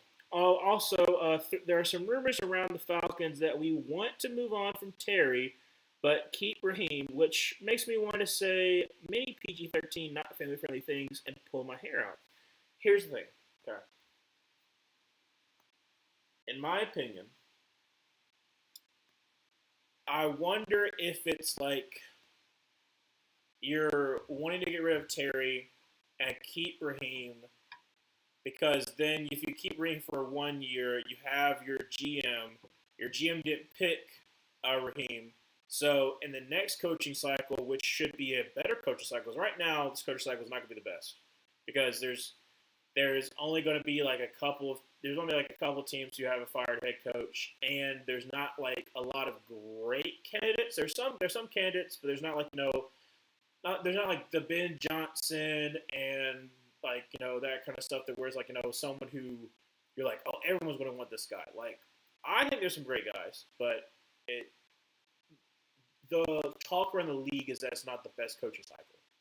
But I'll say if that's the case, if you want to get rid of Terry Fountain now, get a new GM, and then if the GM and Raheem click, but if Raheem doesn't do well the next year, then you just fire him and you have your GM help pick the new head coach, because if you don't feel confident with Terry Fountain now, you don't want to have him, and then the next year you fire them both. Or if you feel good about Terry and you don't feel good about Raheem, you fire Raheem, and then you get Terry, and Terry helps choose the head coach. And then if Terry is gone after next year, then you have a head coach that was picked by this GM that might not mesh well. So like I can understand it somewhat, but I don't know. I'd rather them either go clean house or keep the people you have and just get a better offensive staff. Unless the new GM is Matt Ryan, I don't want it. Well, that's the other thing too. Is Matt Ryan a good GM? Like I said, we think because he's a great football player that he should know the X's and O's. He should know what it takes to be a good player. But like, you've had other former players, the GMs, that were terrible, like Matt Millen. Matt Millen was the GM for the Lions for those many, many years that they were sucky at drafting. So, yeah, and also put up some bad contracts. From the Falcons that need a new head coach, tell me we aren't a top team. Are the Giants really a better team top to bottom than the Falcons? They do have their first round pick, so that is something. Eli Flores, Clint Kubiak would be the guy that I want y'all to take for sure. Zoe, I really hope no one snipes Vance Joseph. I mean, I wish him all the success as a head coach, and I'm sure he'd be great, but I really want him to stay. Yeah, I don't think he's going to get another head coach opportunity because he's already been seen as head coach.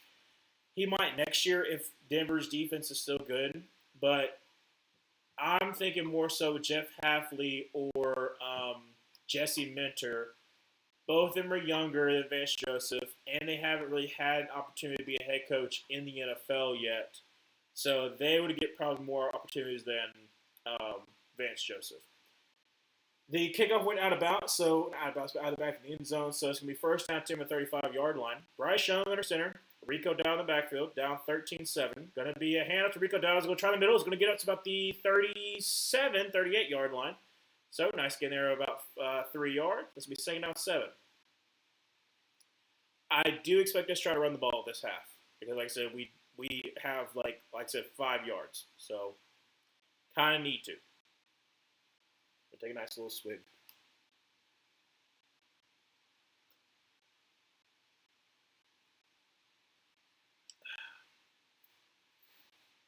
Bryce Young in pistol formation, 2 tight end set. Rico Dowdle behind him.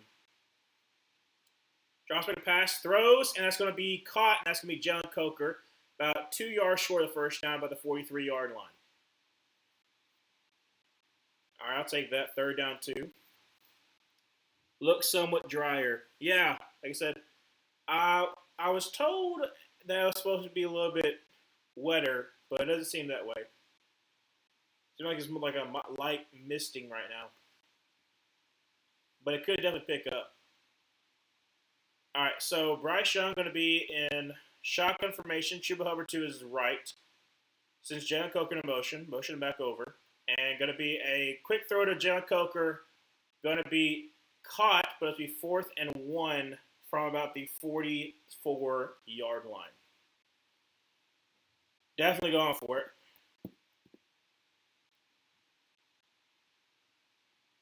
What a grab. Is that a catch? I don't know. They're going to check and see. I think it's a catch.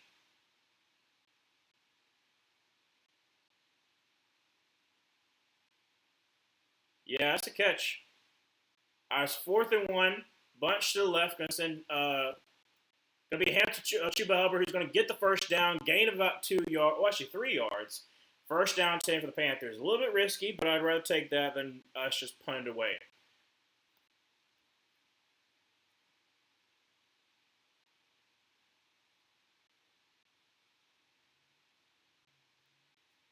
All right, so 12:48. Let's go to the third quarter. Still 13-7, but Panthers are near midfield. First down 10 from about the 48-ish yard line. No, 46-yard line. Pistol formation, 2 tight end set. Gonna send Mitchell Evans in motion. I'm pushing back over to the left. And is going to be a rollout and just throw it away by Bryce. Second down 10. Nothing was really there.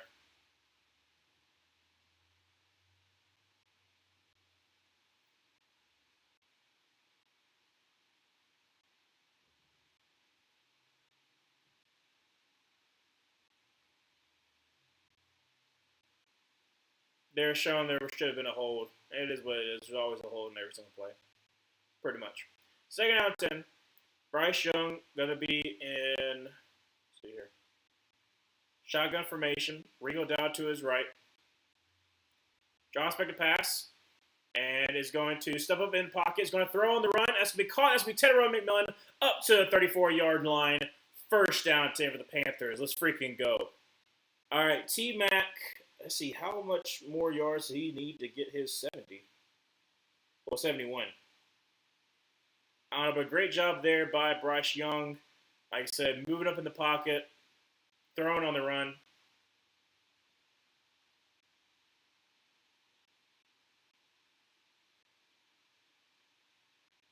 From the 35-yard line, under center, going to be a 3 tight end set.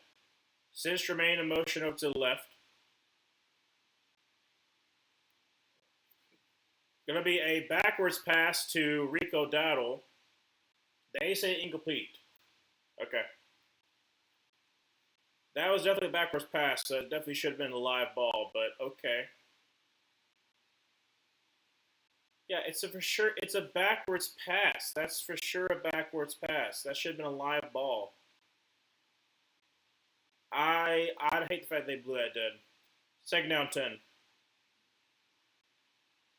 Because Rico had room to run.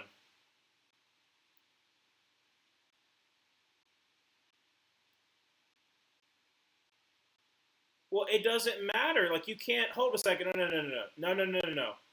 If it is a backwards pass, and they blew the whistle, we are not getting the ball at the 41-yard line. I call BS on that. If they call it's a backwards pass, and they try to make it second down, and they just did, that ticks me off because he could have ran.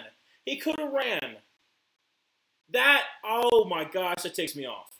That takes me off right there because he could have gotten some more yards, but no, you called it dead. You drops back a pass, throws across the middle, incomplete pass, third down 16. That's stupid. That is, oh my gosh, that's so stupid. Because like I said, he had room to go.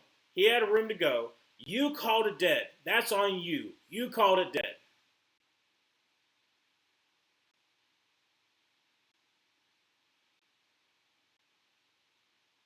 That's ticking me off right now. You made a mistake and now we got to pay for it. From the 41-yard line, shotgun formation, Chuba Hubbard to his left, drops back to pass, got time, checks it down to Chuba Hubbard, who's going to get up to about the 36-yard line. Like I said, that legitimately ticks me off. Rams fan getting serious PTSD. Yeah. Hey there, Cameron. How you doing? I'm not doing so hot. I'm livid. I'm absolutely livid. So long field goal, very very long field goal for Ryan Fitzgerald here, trying to get a 3-point game. This is about a 54-yard field goal. Looks like, yeah, 54-yard field goal attempt. Longest is 57. Kick is up and kick is no good. No good. 10:27 going third. Panthers come up empty. Buccaneers have great field position.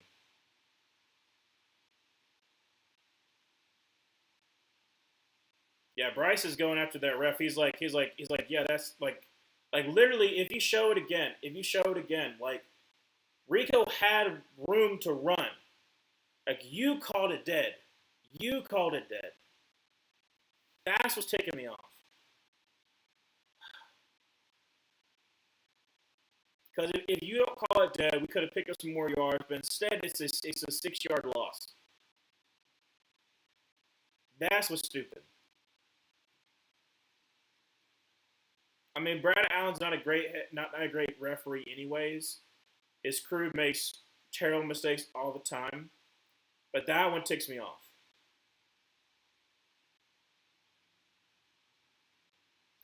We're only down by 6 still, but what started to be a decent drive got kind of messed up because of that. So there was second down 16. We made it incomplete pass, and we tried to get as much as we possibly could.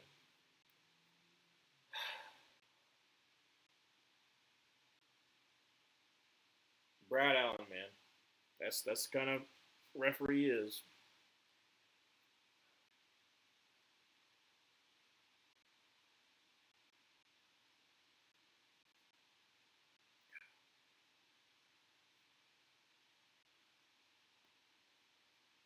The other thing too is like it was very clearly a backwards pass.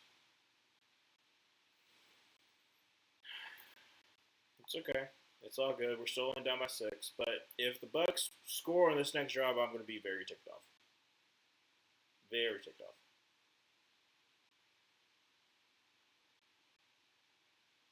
Also, apparently Jax has a McRib. In case you don't know what a Jax is basically like, because Jax is only really in Alabama and Mississippi.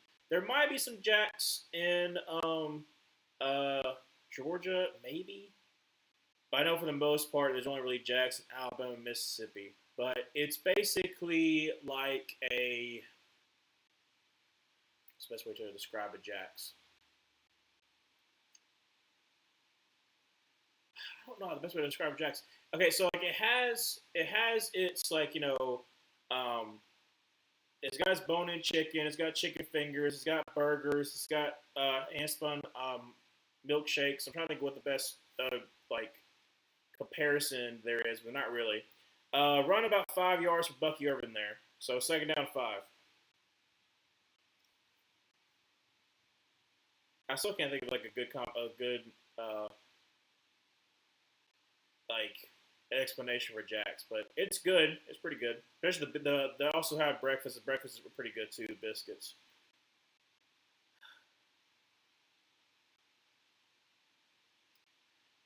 I need y'all to get stopped. Second down 5. Well, sorry. So sorry. Second down 6 from the 48-yard line. under center. Going to be a play action pass and get some pressure. Is going to get sacked back at the 42-yard line. That's Trevon Merring, the safety, coming in for the sack. Third down at about 10. 9:32 left to go in the third quarter. Thank you so much, Trevon Merring. Money well spent. Just absolutely just blew up Bucky Irvin because Bucky Irvin was terrible. Bucky Irvin was terrible in pass. Well, he's actually not that bad in pass protection, but he wasn't that play. Google Freddy Burgers. That sounds like Jack's. Freddy Burgers. Okay. Is it like a fast food kind of establishment place? Shotgun formation. Rachaad White to his left. Trips to the right. Drops back to pass. Russian 4. Throws across the middle. And he will be short. He's at the 41-yard line. Great combination tackle there by Nick Scott and Christian Roseboom. It's going to be they actually gave him another yard. So it'll be 4th down 2. Looks like Bucks are going to go for it. Or why not? I will look up Freddy Burgers in a second. Probably the next commercial break. All right, so they're going for it. 8:35 to go in the third quarter. 4th down 2.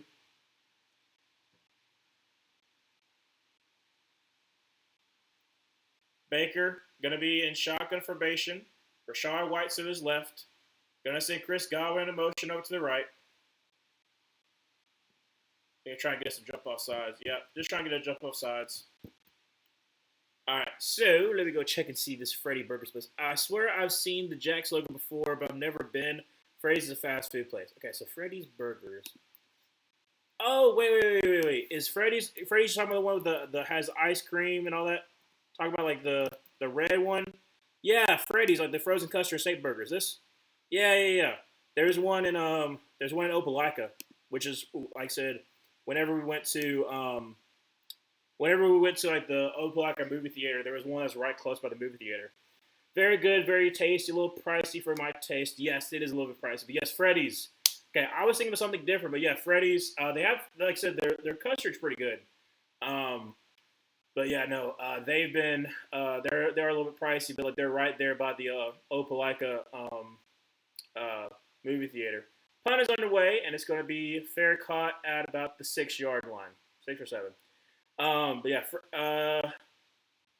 kind of, but like with Freddy's, they don't have bone-in chicken. Like Jack's got some bone-in chicken, like, and it's good bone-in chicken. It's like comparable to like a Bojangles style bone-in chicken. Like as far as like the breading and the taste, kind of closer to Bojangles. But really good biscuits. They got biscuits in the morning. Oh, dude, I can get me a bacon egg. I might get me one tomorrow. Bacon, egg, and cheese from Jack's. They got a whole bunch of different kind of biscuits at Jack's. I don't know why I'm talking about Jack's, but I'm talking about Jack's. So they got bacon, egg, cheese. Obviously, they got chicken. They got your sausage, but then they got smoked sausage. So if you want like sausage links, they got sausage links like the Conecuh cut in half Conecuh sausage. Oh my gosh, so good from Alabama. Because you've ever had Conecuh sausage, also from Alabama. And then they've also got steak biscuits, so I got a nice little like fried steak patty. Like they basically have a steak that's cut and then they fry it. They also got what's the other ones they also have? They have a good bit too. Shoot, what's the other ones they have? I think I already said chicken, but they got chicken obviously. They got a breakfast sandwich. It's like Texas toast and whatnot. They got there's another biscuit they also have. They also got biscuits and gravy. Their biscuits and gravy are pretty good too. It's like good for like fast food. Like if I'm going down home, there we go. If I'm sitting home in place, then like obviously that won't be better. But for fast food, it's actually not that bad. There's another biscuit they have too that's like, so they have a wide range of biscuit options. And then like I said, then they have fried chicken, chicken fingers, burgers, milkshakes, that kind of stuff for like the lunch and dinner menu. But it's pretty good. But it's very, very local in Alabama and Mississippi. Eventually they're probably going to go even bigger. Because they kind of are, they're not like a Chick-fil-A, but they operate the same exact way. Like it's very hard for a Jax to fail. Like I've never really seen a Jax fail. Like I've seen Jax be pretty decent. Um, Obviously not as good as Chick-fil-A's like rate. Like Chick-fil-A's the standard when it comes to having a good operation, but they're decently pretty good. So from the 7-yard line, under center, Chuba Hubbard in the backfield. Stepping out ran like I thought it was going to be. Going to be a hand of Chuba Hubbard who's going to actually lose a yard. Second down 11. We are just not able to run the ball at all. At all. Goodness gracious.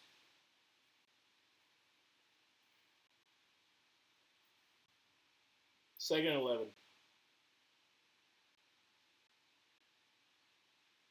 11 rushing yards compared to 91.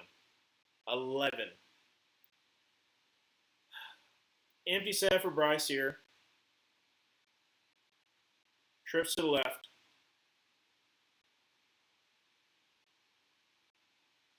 Draws back to pass. And throws. Great grab by, is that Chuba Hubbard? Holy crap, that's an amazing grab. There's a flag, too. What's the flag? Oh my gosh, was that a holding? No, it's not. All right, so it's a first down tip for the Panthers. I didn't see what it was. I thought it was going to be a holding, but it's not. It's legal contact by Levante David. It was almost. There probably should have been a holding call in the end zone for Emeka Buka. That would have been a safety. So thankfully that didn't happen.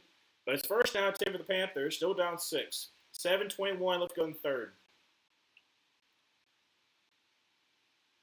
Bryce Young going to be in shotgun formation. 2 tight ends to the right. Chuba Hubbard to his right.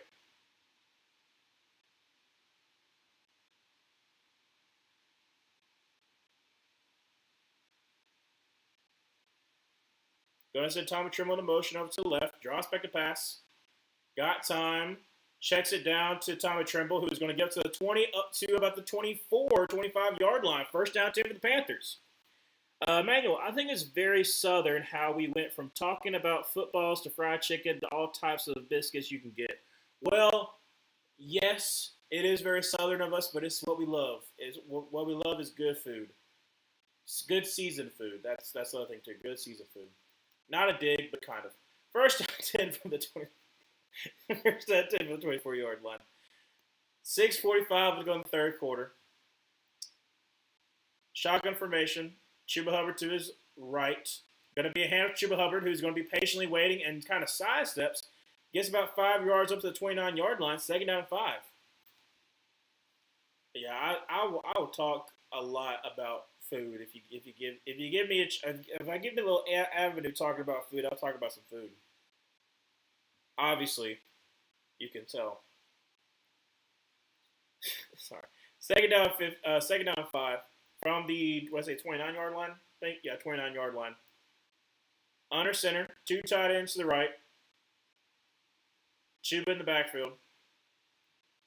Going to be a hand of Chuba, who's going to try the middle of the field and gets about 3. A little pushing and shoving going on. How's that not a face mask? How is that not a face mask? Like Tommy Trimble's helmet got thrown off. How is that not a face mask? Okay, so blocking. How is that not a face mask? He takes his helmet off. How? He literally takes his helmet and slings it off. How is that not a face mask? Third down 2, shotgun formation, trips to the right, run back to his left. Draws back to pass. Bryce throws, and that's going to be caught by T-Mac up to the 36-yard line. First down 10. I think that gives him his 1,000. But holy crap, how was that not called a face mask? Literally ripped his helmet off. Also, T-Mac kind of bullied him a little bit. All right, so first down 10 for the Panthers. Flag, that's going to be on T-Mac, I think. Without any other context, I immediately figured out you're talking about Cane's blended chicken plant. Yes, I've never had Raising Cane's, but I've always heard it's extremely bland. I've heard it's very, very bland. Also, unfortunately, no, it is going to be a pass interference for T Mac. So it doesn't matter. It's third down 12 from the 21-yard line. Also, it should be third down. It should be first down because of the face mask. We didn't call that, I guess. Bryce Young checking the line. 4, 3, 2, 1. Got snap off. Drops back to pass. And is going to sidestep. Throws it away.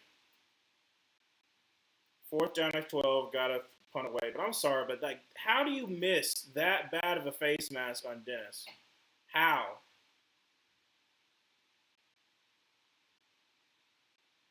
That's what I want to know. I legitimately want to know. You see a player's helmet off, and that can't be a face mask. I don't know. I don't know. That is frustrating though. So I gotta punt the ball away. Gets it off cleanly. Fair caught at the 31-yard line. All right, defense. Gotta deliver again. 4:30 left to go.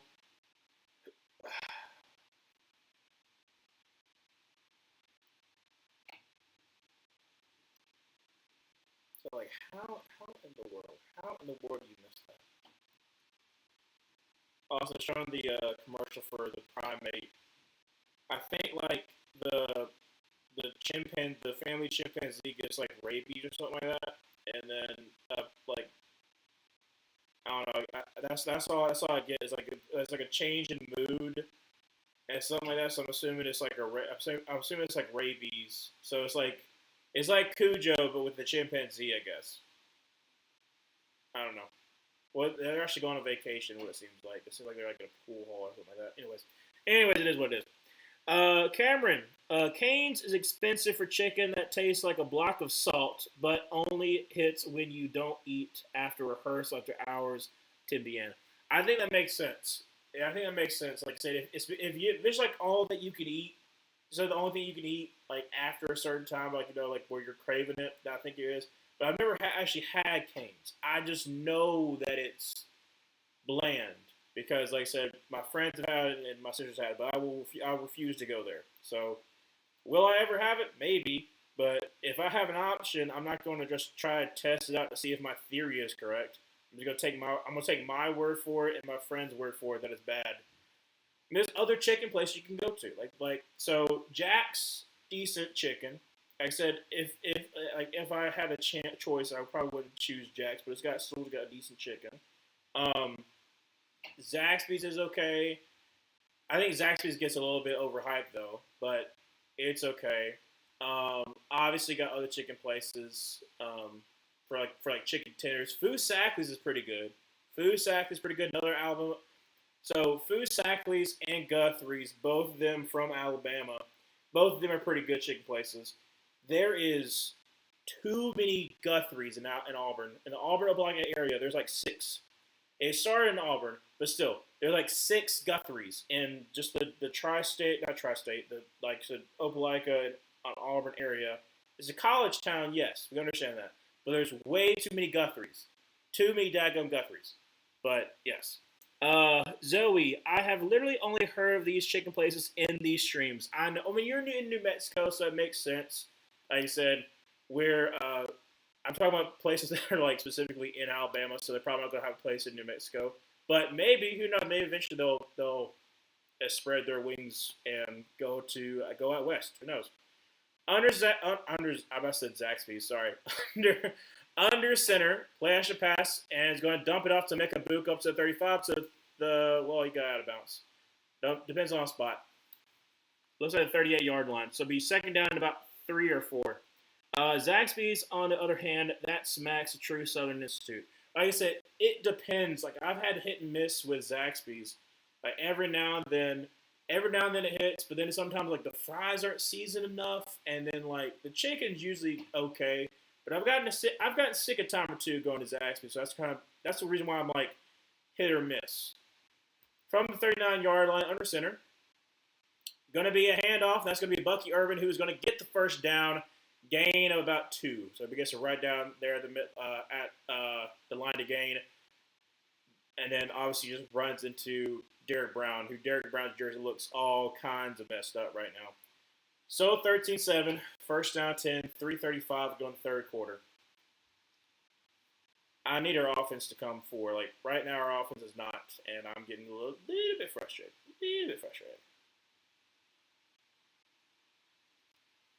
Under center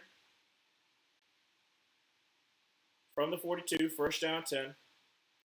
Going to be a hands to Bucky Irvin, who is going to get up to about the 48, 49-yard line. It's going to be a gain of about 7 yards, second down 3. Manuel, you know how there is an overwhelming number of rando name streaming services? That's how I imagine Zoe hears all these restaurant names. Probably so. Just hears like Foo Sackley's and like Foo Sackley. What's Foo Sackley? But yeah, Foo Sackley's pretty good too. They also got a lot of different kinds of sauces. But yeah. 2:40 left to go in the third quarter, so 13-7. From the 48-yard line, second down 3, going to be a handoff. That's going to be a Bucky Irvin, who is going to be, oh my gosh, Derek Brown. Derek Brown's like, gets his arm on him and just like, you're not going anywhere. So it's third down and short. I mean, obviously the Buccaneers are going to be going for it on fourth down, so hopefully something good will happen. But who knows?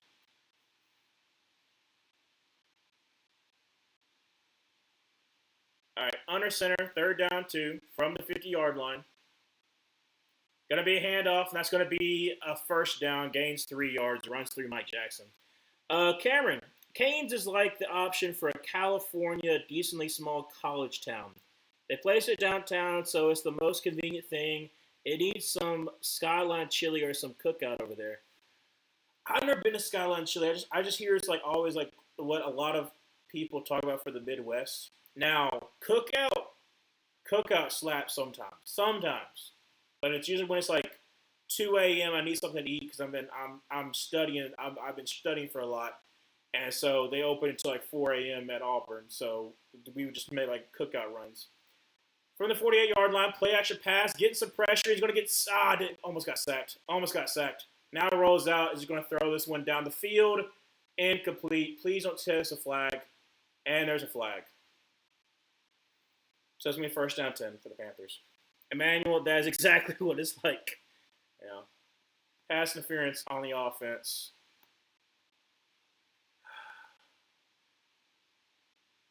He tripped. That's what Canales is saying. He tripped. Let me check and see.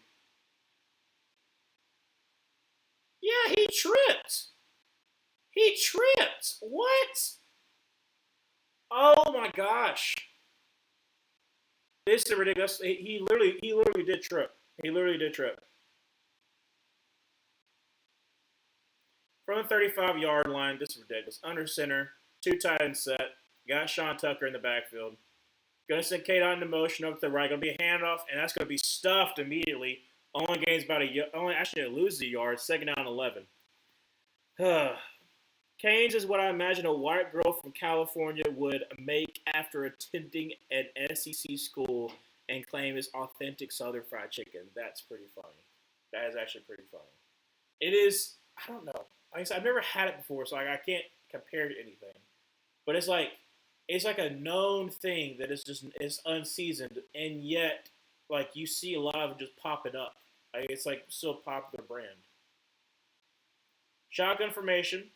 Gonna send not T-Mac, but McMillan into motion. Gonna be a handout to Sean Tucker, who's gonna get it maybe about 2 yards. So it'll be third down and 9. Panthers gonna stop here, please. It'll be the last play of the third quarter. So we'll go to the fourth quarter. But yeah, I'm trying to think of some other chicken finger places because there's a lot of them. There's Jim Bob's. Right now all I'm thinking of is like what it might sound like somebody who's never seen these places. But there's Jim Bob's. That one's more of a Christian place, but it's like a chicken finger place. Kind of same thing with Chick-fil-A, where like it's closed on Sunday. That has gotten way overpriced. And that one's actually from Opelika. That's kind of spread mainly in Alabama. That's another chicken finger place. I mean, technically Bojangles, because Bojangles has those Supremes, I love me some Bojangles though. I can get down with some Bojangles. Um, Give me Cajun chicken filet biscuit. Ooh, buddy. And I also like their rounds, like the hash brown rounds, like with the onions in them too. I like that. I like that a lot. I have never seen a skyline chili either. Yeah, I think skyline chili is Midwest. I think, or like that's like the joke is like they have a skyline chili in the Midwest, and like people make fun of Midwest for that because they put chili. I think don't like the Midwest put chili on spaghetti or something like that. I don't know. Also, I had a coworker when I was working at Oscars when I was basically working the food business that she was from Cincinnati and she claimed that everyone from Cincinnati did it. Now I don't know how real she's talking about, but she would put cinnamon in her spaghetti, and I was like, "What?" And she was like, "No, everyone in Cincinnati does this." I'm like, "Are you sure, or is it just something that you did, and then you just decided to claim it for all of Cincinnati?" Because that is wild. Cinnamon and spaghetti. That sounds. I'm not even going to try that, but that just sounds horrendous. Cinnamon and basically meat sauce. You'll put cinnamon. I don't know. That sounds like I can't even imagine the taste of it. The cinnamon in the meat sauce. That makes no sense. Anyways, but yeah, like she claimed that people in Cincinnati did that. I'm like, I don't know if that's true, but I thought Skyline Chili was a dish, not a restaurant chain. Yeah, because it's like a little blue. I'm trying to think. I'm trying to picture it, but like there's like a blue background on like the thing. I'll look it up in a second. Actually, I can do it kind of. Well, no, the play's going to happen, and then I'll look up in a second. I can show what the Skyline Chili is supposed to look like.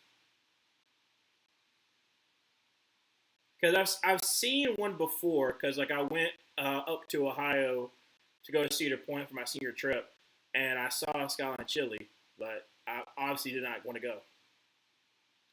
Shotgun formation, run back to his left, trips to the right, draws back to pass, getting some pressure because of Derek Brown, sides to the defender, rolls out, is going to run again, and he's going to only get about a yard. Well, actually about 2 or 3 yards. So it's going to be fourth down and 5 from the 30-yard line. That makes sense because when I was on my way to Kings Island, I flew into Cincinnati and it was plastered everywhere in the airport. Yeah, like I said, Skyline Chili. I think there's a lot of Ohioans that have it. I think there might be one in Kentucky. I think I might have seen one in Kentucky. I've been to Kentucky a couple of different times. Um, yeah, I mean Kentucky like in that southern slash Midwest border. 48-yard field goal. Kick is up. The kick is good. So it is 16-7, 14-12 to go in the fourth quarter. Panthers got to do something here. But let me check and see if I'm right about what it looks like. Skyline Chili. There we go. Yeah, it's got like a blue background. So like, it looks like this. No, look at the logo. There you go. So like a blue background, and then this like a place. Oh, let me go back. Restaurant. Yeah, Skyline Chili. It looks like this little checkered board kind of pattern, and then like the logo. We just passed by one. We were definitely not going to go, but yeah. Oh, you haven't seen half the atrocities Ohio does with cinnamon and red sauces. They eat cinnamon rolls and chili together. Cinnamon rolls and chili. So it's true? They put cinnamon in spaghetti? No, no, that can't be right. I thought she was lying for like years because I worked with her for years, and she was technically an older woman. She was like in her 40s. She had a son who was like a little bit younger than me that we also worked together. But I thought she was lying. But why?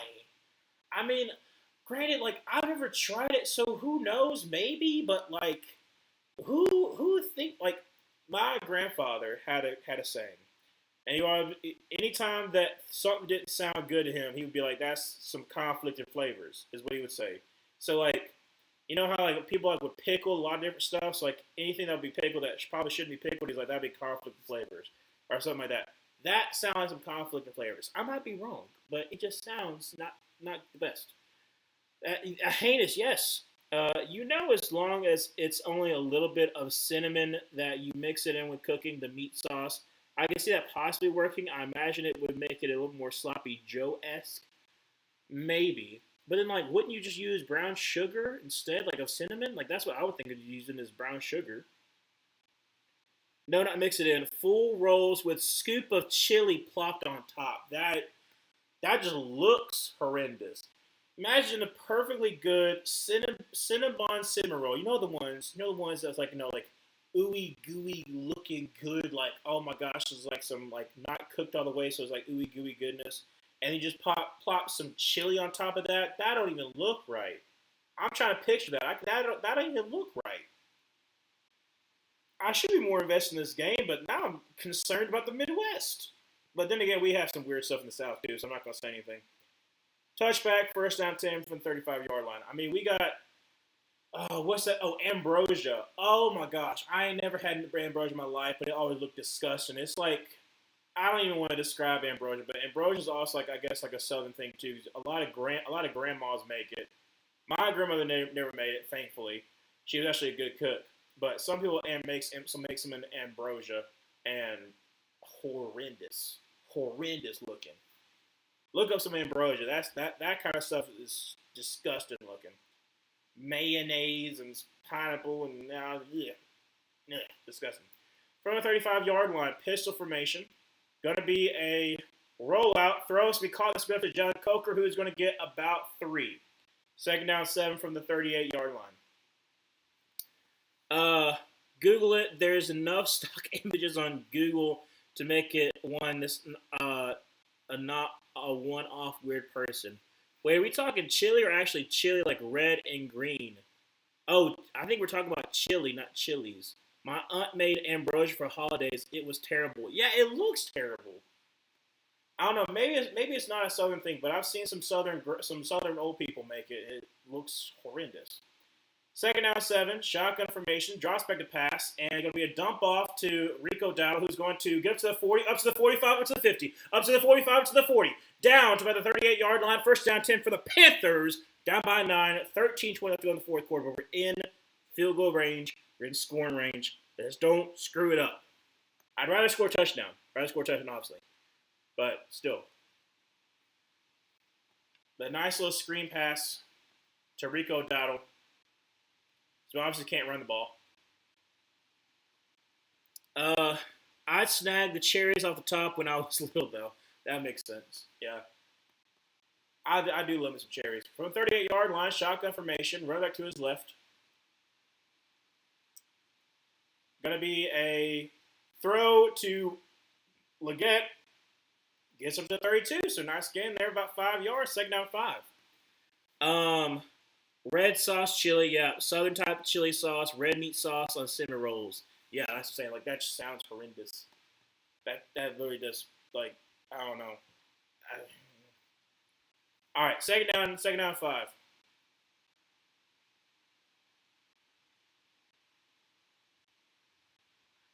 Going to be a shotgun formation. Rico down to his left.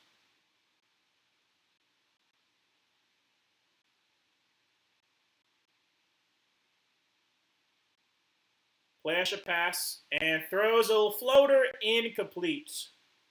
Try to get John Coker a little bit too high. Third down 5. 12 minutes left to go in this fourth quarter. All right.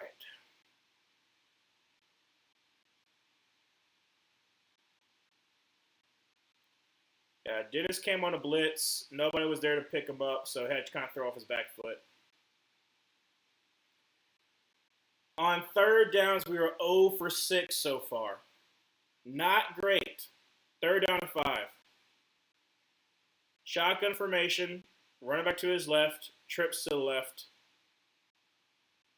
Drops back to pass. Rolls up to his left. Throws across the middle. Caught. That's Xavier Legette up to the 20-yard line. First down 10. He's down on the ground, though. I think he got kind of hit in the leg. He's up. But he's kind of limping. But great catch by Xavier Legette. Let's freaking go. Thank you, Xavier Legette. Thank you.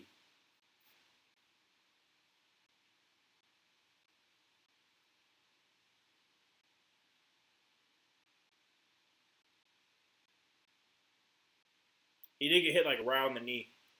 So first down 10, 11:25 going fourth quarter. Panthers got to score.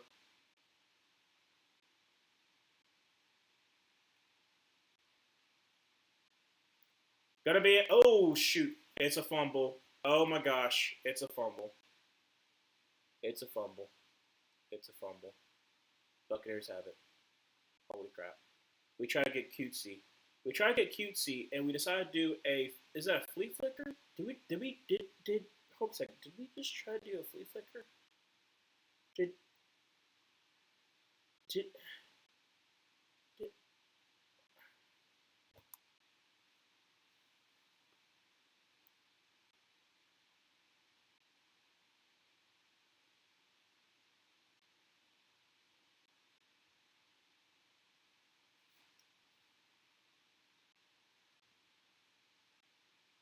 it's legitimately a flea flicker.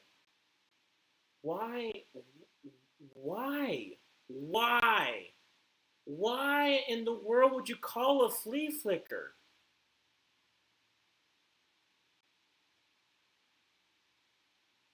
You don't get cute with it. You are down by 9.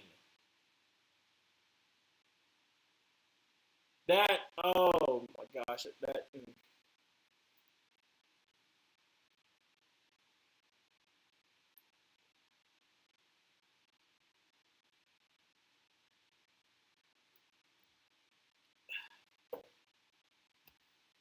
That ticks me off.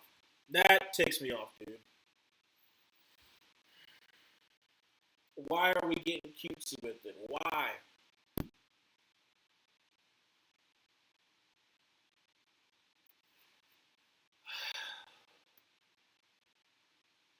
I vividly remember the first time I saw ambrosia. Had no clue what it was. I was very little. I got excited, didn't realize it was Jello. Took a bite. The horror and devastation I experienced in that moment. I agree. I've seen it, but I've never gotten it because I was like, this looks disgusting, and it still looks disgusting.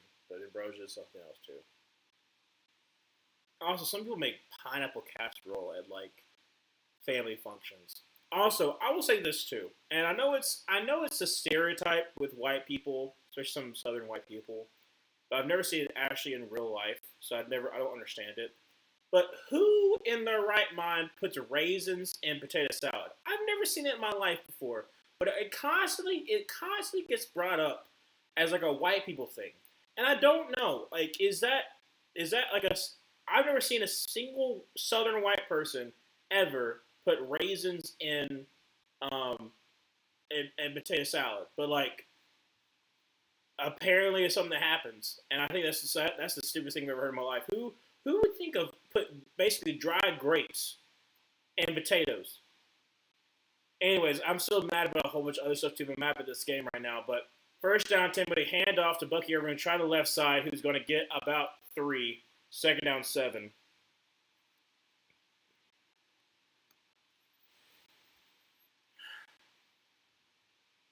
Yeah, what? Who are we even throwing to? Who are we even throwing to? What are we doing? Oh my gosh.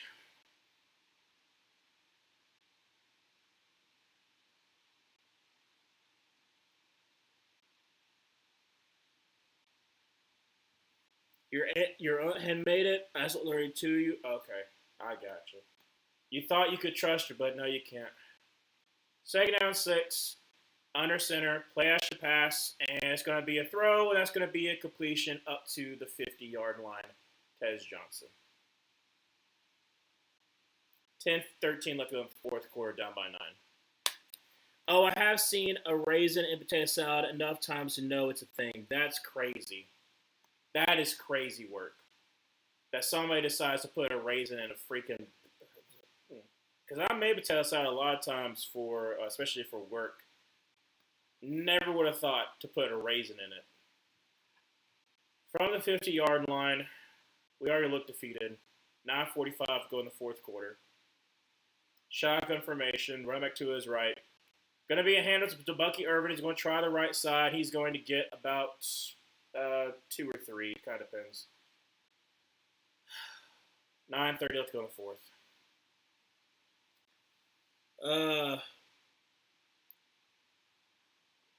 Permaband from the function, absolutely despicable. Exactly. You will not be invited back to the cookout if you ever have. If you will never, you will probably not even be like a family reunion. You try to bring that kind of stuff to a family reunion in my family. In my family, you try to put some raisins in potato salad. You will bring the plates. That's what your job will be. Bring the plates. Throws. That's going to be completed. First down 10 at the 39-yard line. 8:50 left on the fourth quarter. Just like that. Just like that. Because we do a stupid play like a freaking fleet. And now I'm gonna have to stream the Falcons Saints game. Unless some miracle happens. Now I gotta stream the Falcons Saints game. I want to have a great time. I wanted to be able to enjoy myself, but no, I can't because the Panthers are something stupid like that. The 39-yard line, under center, hand off to Rashad White, gets about 2 yards. 38-yard line. 8:11 left to go in the fourth quarter.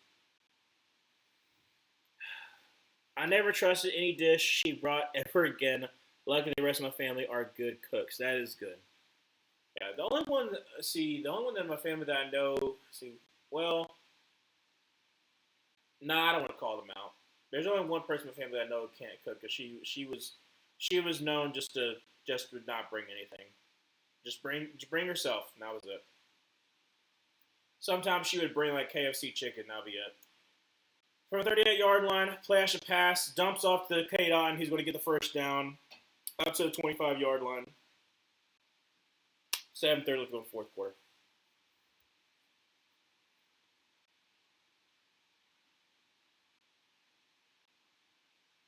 But this is what I'm talking about, okay? Turnovers.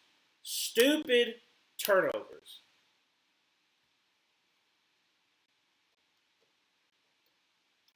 Who does a flea flicker when you're at the 20-something yard line? Under center, under 7 minutes left to go in the game. From 25. Going to be a handoff and a flag, I think, for illegal formation or false start. False start in the offense. At least there's something. At least there's something.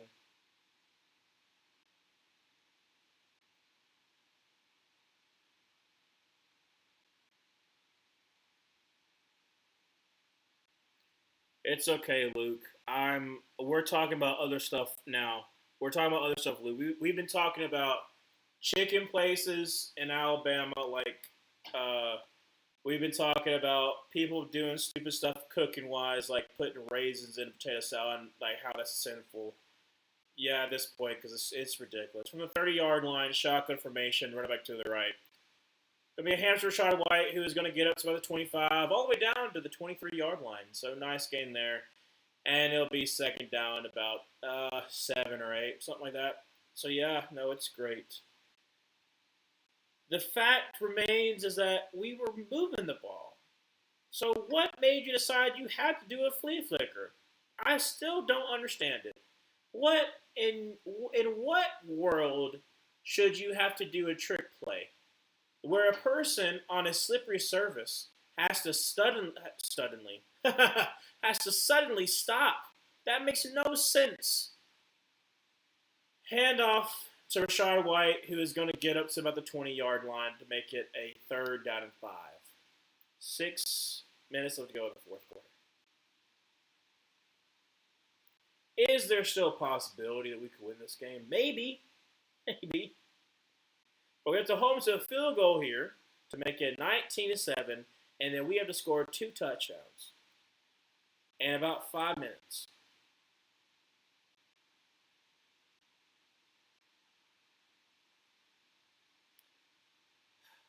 Shotgun formation with Shard White to his right. Bunch to the left. Drops back to pass. And has got all day. Is going to scramble. And is going to just throw it down the field. And almost got the first down.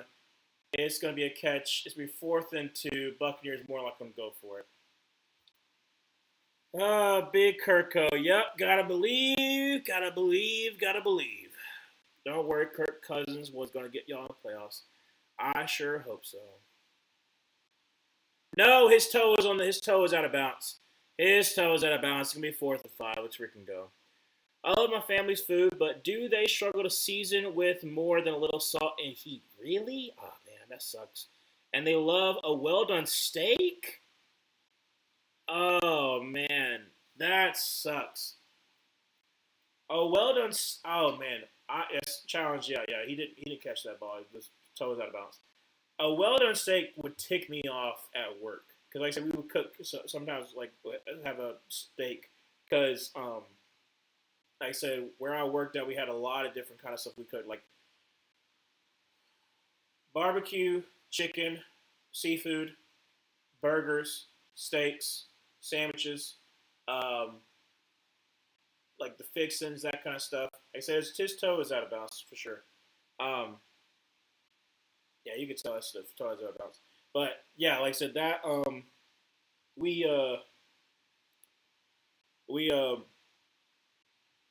whenever I had like a steak order that was well done, I used to hate that because one, it takes forever to cook a well done steak. It's not just straight up burn it. It takes a long time to cook well done steak, so that would take me off anytime I had to cook well done steak because it felt like it's ruining a steak. So have a juicy steak as dried piece of leather. I try to make it as tasteful as I possibly could. So like I would keep them like putting some of the marinade on it, like to kind of like season it even more. But Saints sweep Panthers, Panthers sweep Falcons. Hopefully Falcons can sweep the Saints to complete the Holy Trinity. Yep. To have the Saints sweep us was something I was not expecting. That one does kind of hurt because I was not expecting that, especially like the first time coming off the Packers win, and then we lose in Tyler Shuck's first career start, and then we upset the freaking Rams, and it's like, okay, well, we now got to bye, and then we got the Saints. Hopefully we can take care of business, and then nope. That's what ticks me off. Is like we had so many opportunities to not let this game come down to this, and now we technically still have a chance. Sure, but this is ticking me off. Because like we could have locked up this, and the weeks that we did some stupid stuff. Yeah, he definitely stepped out of bounds right there. Boop, right there. It's round the white. So 4th and 5. Trying to kick a field goal. Make it 4 field goals on the day by Chase McLaughlin. Please miss it. It's a 38-yard field goal. It's more like I'm going to make it, but, there's always hope. Kick is up. Blocked! Holy crap, it's blocked. Yes.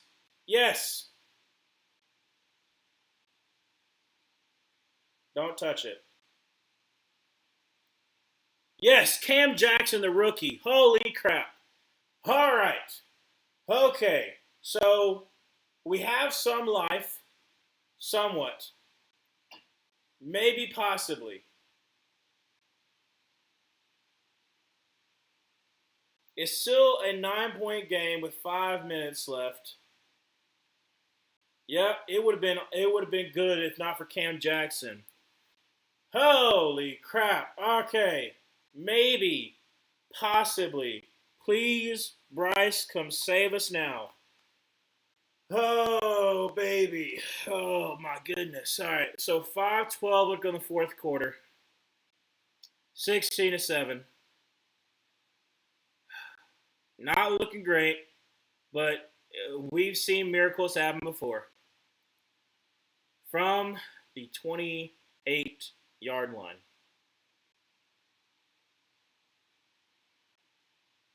5-12, let's go to the fourth. We've got all 3 timeouts, too. Trips to the right, running back to his left.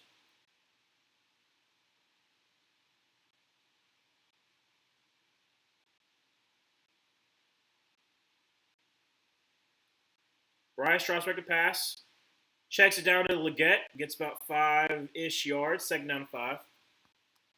All right.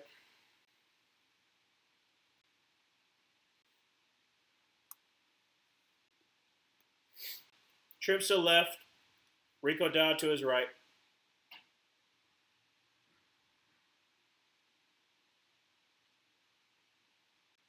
Checking out the line. Oh, my goodness. Drops back to pass. Steps in the pocket. Is going to throw, and that's going to be a floater. That's Tommy Tremble all the way up to the 49-yard line. First down 10 for the Panthers. 4:36 to go in the fourth quarter. Oh, my goodness. Oh, thank the Lord. All right, we still have a chance. Holy crap. Oh, my goodness. All right, first down 10 for the 49-yard line. Still a 9-point game. Still, not a lot. What? What's happening? I don't know why I saw Brad Allen, but okay, we're good.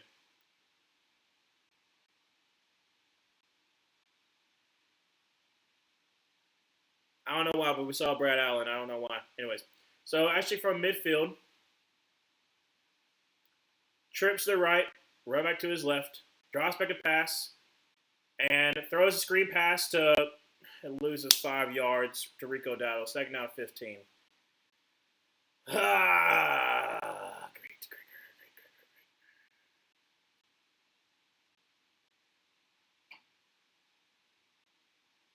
I mean, they read it perfectly. Like, second down 15 from the 45-yard line. Empty set for Bryce. 4:05, let's go in the game. Come on! Drops back to pass. Got time. Rolls out to his right. Throws deep down the field, out of bounds. Ladies and gentlemen, do you believe in miracles? I want to believe in miracles, but it's 3rd and 15 because we won't be stupid.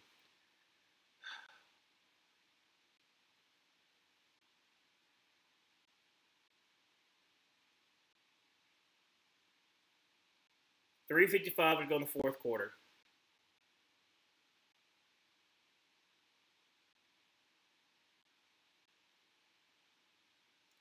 Bryce going to be in shotgun formation with Chuba Hubbard to his left. Drops back to pass. Throws. That's going to be caught. That's going to be Tremaine up to about the 48-yard line. It's going to be 4th down and about 7. 3:45, 3:44, 3:43. 4th down. 4th and 8.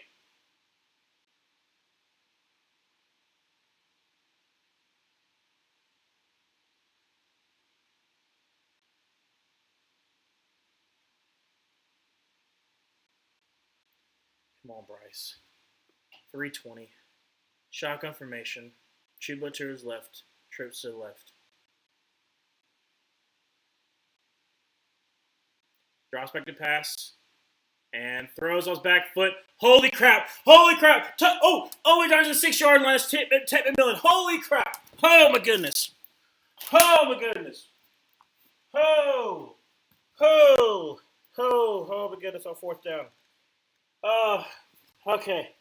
All right. Oh, okay. All right, all right, all right, all right. We still have life. We still have life. Holy crap! From the 8-yard line, 2:40 left to go in the fourth quarter. Shotgun formation. Running back to his right.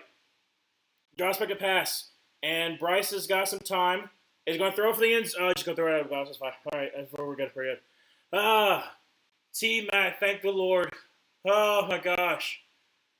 Oh, oh, oh, oh my goodness. Okay, we still have life. We still have life. On fourth down and 8, he also has passed 1,000 receiving yards. He's the second rookie to do it since Kelvin Benjamin. Shotgun formation. Running back to his right. Bryce got to hurry up. All right, drops back to pass. Throws for the end zone. Holy mackerel, Jalen Coker. Touchdown. Whoo! Oh, my goodness. Ho, ho, ho, ho. I'm being a little bit too loud. I gotta calm myself. Oh, my gosh, what a grab. What a grab by Jalen Coker. Snagged on Benjamin Morrison, the rookie out of Notre Dame. Oh! Jalen Coker. Cokeheads unite. Oh, my gosh. Oh, this is stressing me out. This is stressing me out. Holy crap. All right, we're down by 3. We're down by 3. Oh, extra point makes it a 2-point game. Holy crap. Oh my gosh. Holy crap. Oh my gosh. Oh my gosh. Oh my gosh. Okay. Ryan Fitzgerald on for the extra point. Kick is up. It's good. All right, we're 2-point game. All right. Oh, I gotta get up. I gotta walk around. Holy crap. Oh. Oh. Oh my goodness. Okay. Oh. Oh my goodness. Oh. Oh my goodness. This is stressful. This is very stressful. It's very stressful indeed. Oh my goodness. Ah. On fourth and 8. On fourth and 8. Oh my goodness. Okay.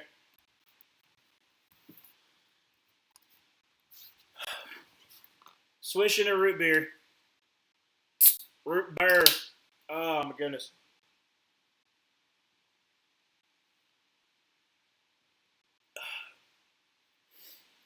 A&W, I'm hoping for a W, please. Some way, somehow.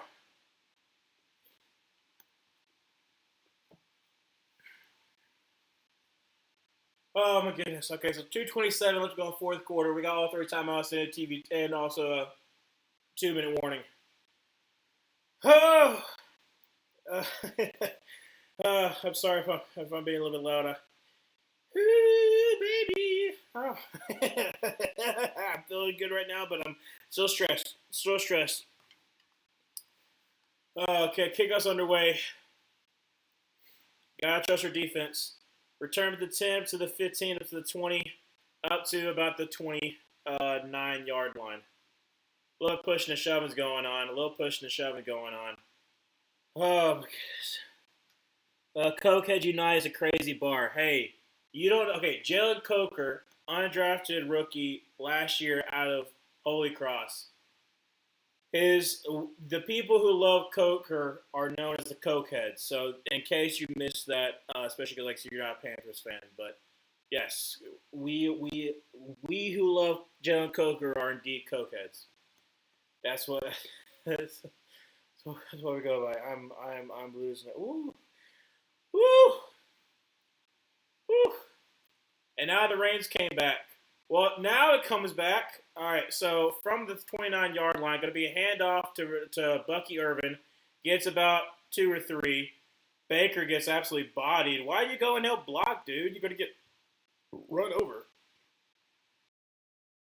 17. All right. Best record in one-score games this season. We're 7-2, 49ers are 5-1, and Broncos are 11-2. Okay. Okay. Still, it's still gonna be hard for us to win. Second down 7. Please, for love of all, I mean, all we gotta do is get a field goal. That's the thing. All we gotta do is get a field goal. We can have a walk-off field goal. Holy crap! Oh my gosh! Ah! Oh gosh! Okay, second down 7. 2:17 left to go in the second quarter. 16-14. Two tight ends to the right. Under center going to be a handoff. That's going to be to Bucky Irvin, who's going to get about 2. Great tackle there by none other than who do you think it is? Who do you? Oh, it's actually Robinson, not Derek Brown. 2:12 left to go fourth. Third down and about 5. Oh my goodness, this is a lot of stress. This is a lot of stress. Jalen Coker's fan club being called the Cokeheads is a sin.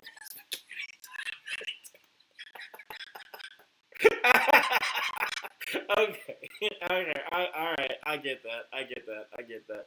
That's pretty good though. But yes, no, we are indeed the Cokeheads. Unfortunately, couldn't have anything clever for Xavier Legette, but also because Jalen Coker had a pretty decent season last year, it's kind of lashed on to him. Third down to about 4 from the 35-yard line, under center. Going to be a play-action pass, and holy crap, he's going to dump it off to be a first down. All up to about the 50-yard line, down to the 45. 2-minute warning, but we still have one more timeout, so it's done over. But we should have known that was going to happen.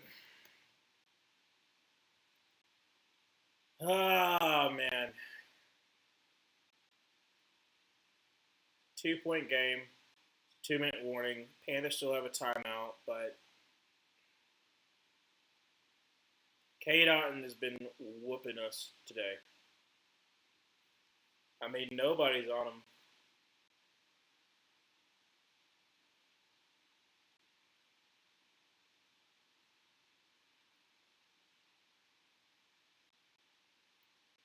So, here's the thing.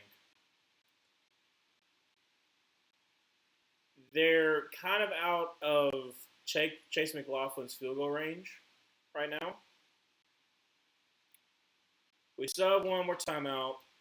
So right now we'll probably get the ball back with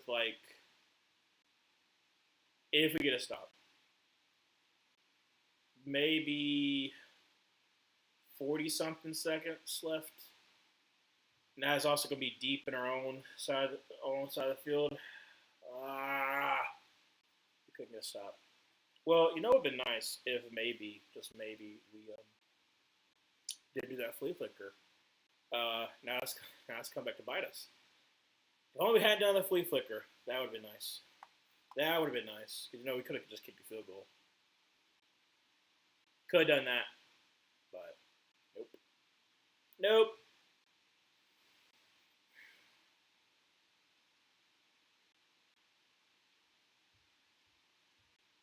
As you can see, this is taking me up and down, all stream.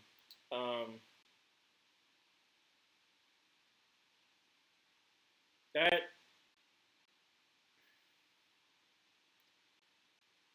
I want to hold out hope. And maybe, possibly, we can just find a way. Maybe a fumble, something.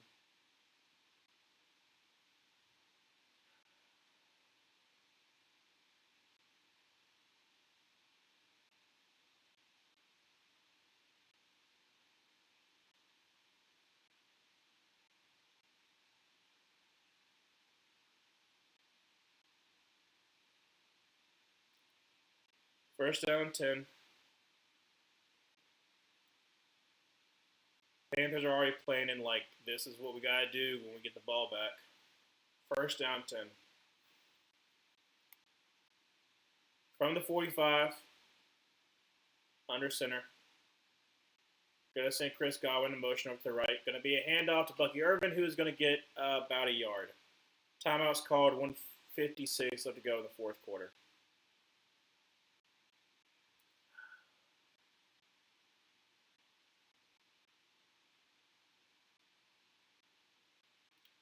It's a 2 point game. So right now we're not going to have a lot of time at all. But there's still technically a chance. Not a lot, but technically.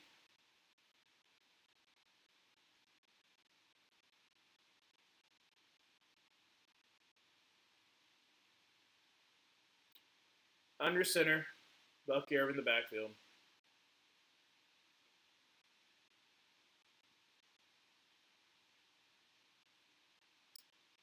Going to be a handoff to Bucky Irvin, who's going to get up to about the 41-yard line. So it'll be 3rd down and 6 from the 41, 147, 146, 145. So when they snap the ball, actually probably the top ball is probably going to call a timeout once it hits 1 second. Be as much time as possible to get off.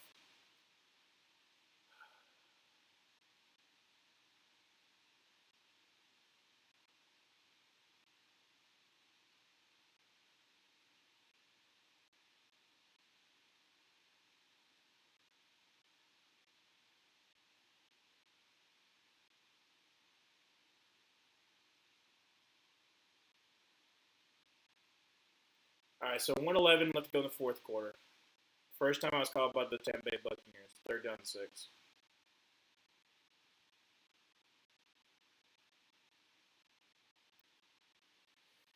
Yeah, I agree.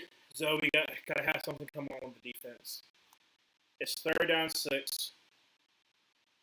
Pretty much anything from this point on. Obviously, they're going to try to get to, um, you know, make the clock continue to go.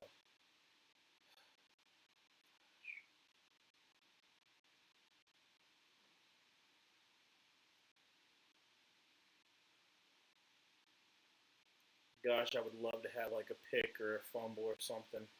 2 tight ends to the right. Now over to the left. Under center from the 41-yard line, 3rd down and 6.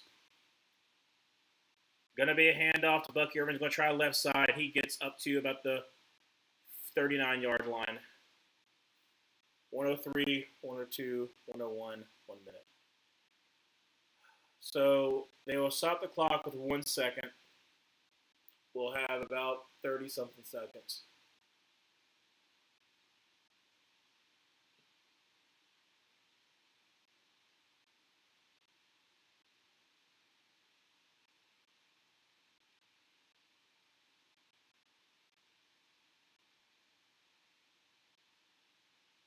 Actually, 20 something.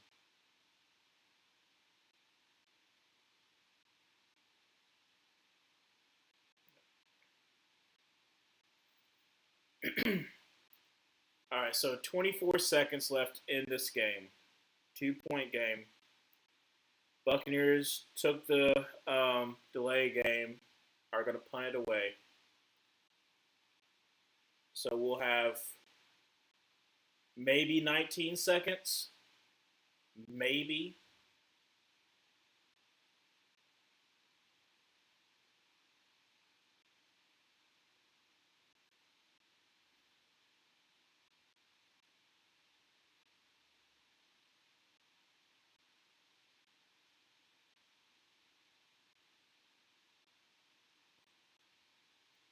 We're definitely going to try to block it. That's a given. So maybe, possibly. Please block it. Please block it. 4th and 9 from the 45. And a timeout is called by the Buccaneers.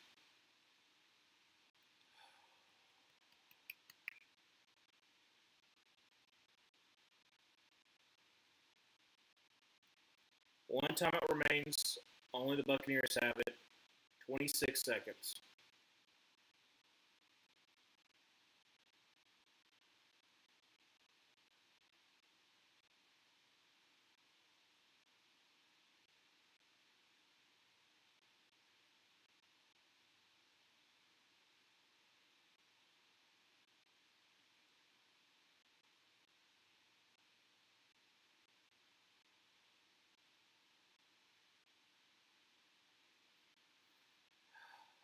If we can block the kick, holy crap.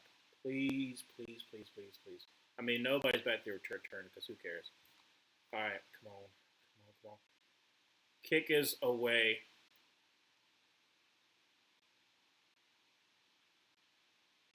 Going to be down at about the 4 yard line. 16 seconds.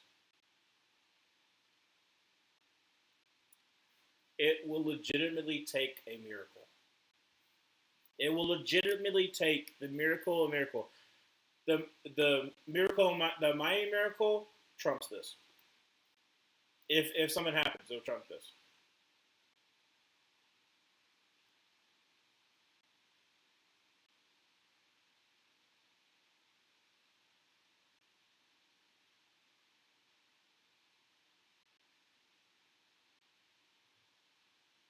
They actually gave us 2 more seconds. It's 18 seconds. 18 seconds for John Coker. Who knows? Shotgun formation. Run back to his left. Bunch to the right. Drops back a pass. Takes a deep shot, and it's caught by Jalen Coker, who's up in the air, down to the 23-yard line. 9, 8, 7, 6, 5, 4. How about time to spike it? And we do. 3 seconds from the 22-yard line. It will legitimately have to be the most miraculous play in the history of the NFL.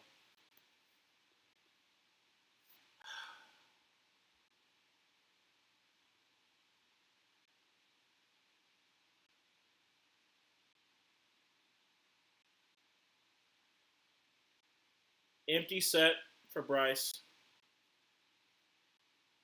All of them are back there.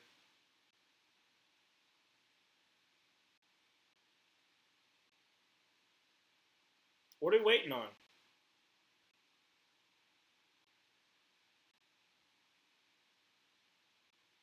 Okay.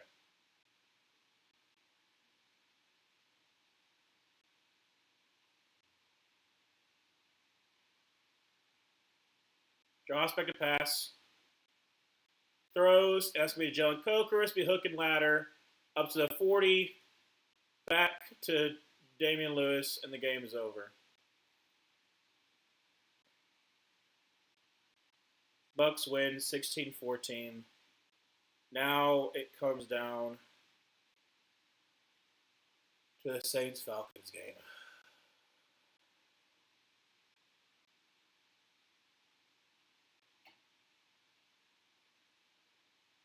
That flea flicker, man. That flea flicker.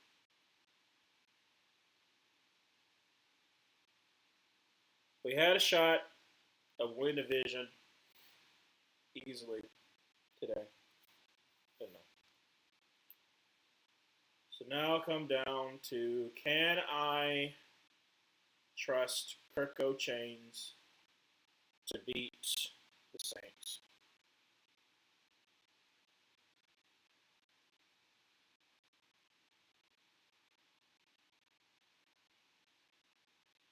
It's okay, Emmanuel. It's okay. Regardless of what happens tomorrow, I do want to say that it's been a successful season. We've gotten 3 more wins than we did last year. We're actually competing in December and January. But I don't want to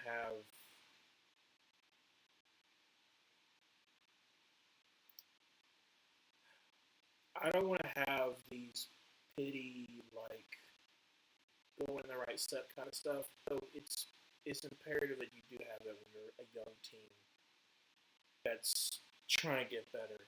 But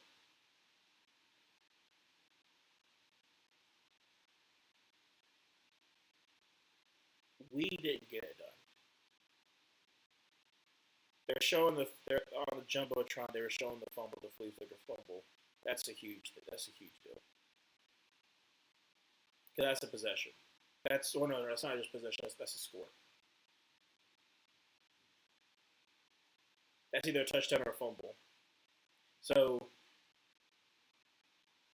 even if it was a miss, even if it was a missed field goal, I would have taken that rather than us do a stupid thing like fumble.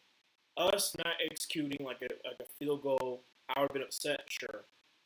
But comparing a missed field goal to a fumble on a special play that you decided you want to do, that's what's taking.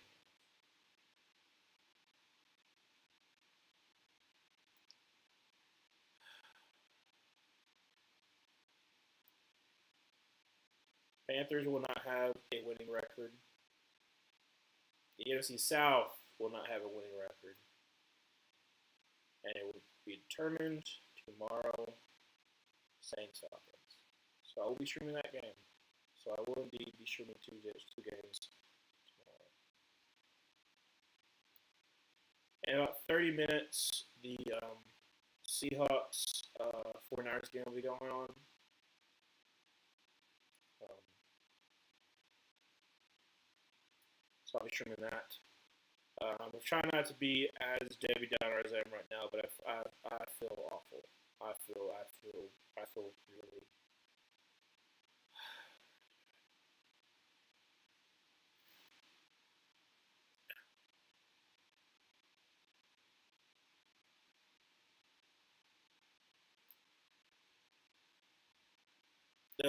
The problem also is the fact that I pretty much like was not feeling it at all when we were down by 9. There was like 5 minutes left in the game, and they were setting up for a field goal to make it a 12-point game.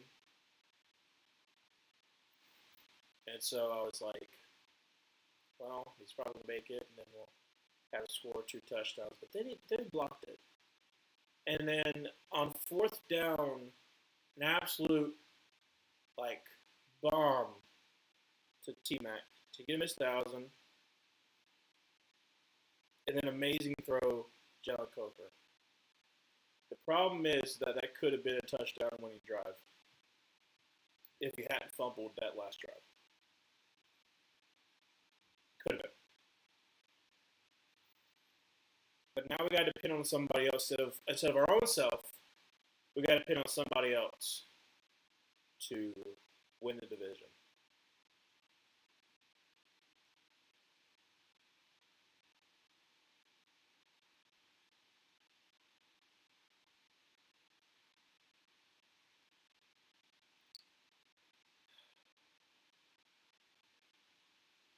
I'm gonna end the stream in just a second.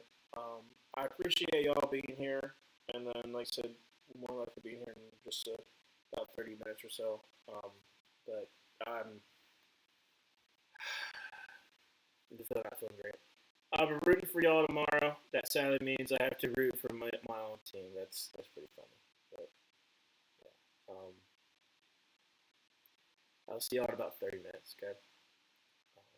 I'll just blow up a little steam and then be ready for the night. Hopefully, because I feel like my heart just got ripped out, so that's not great.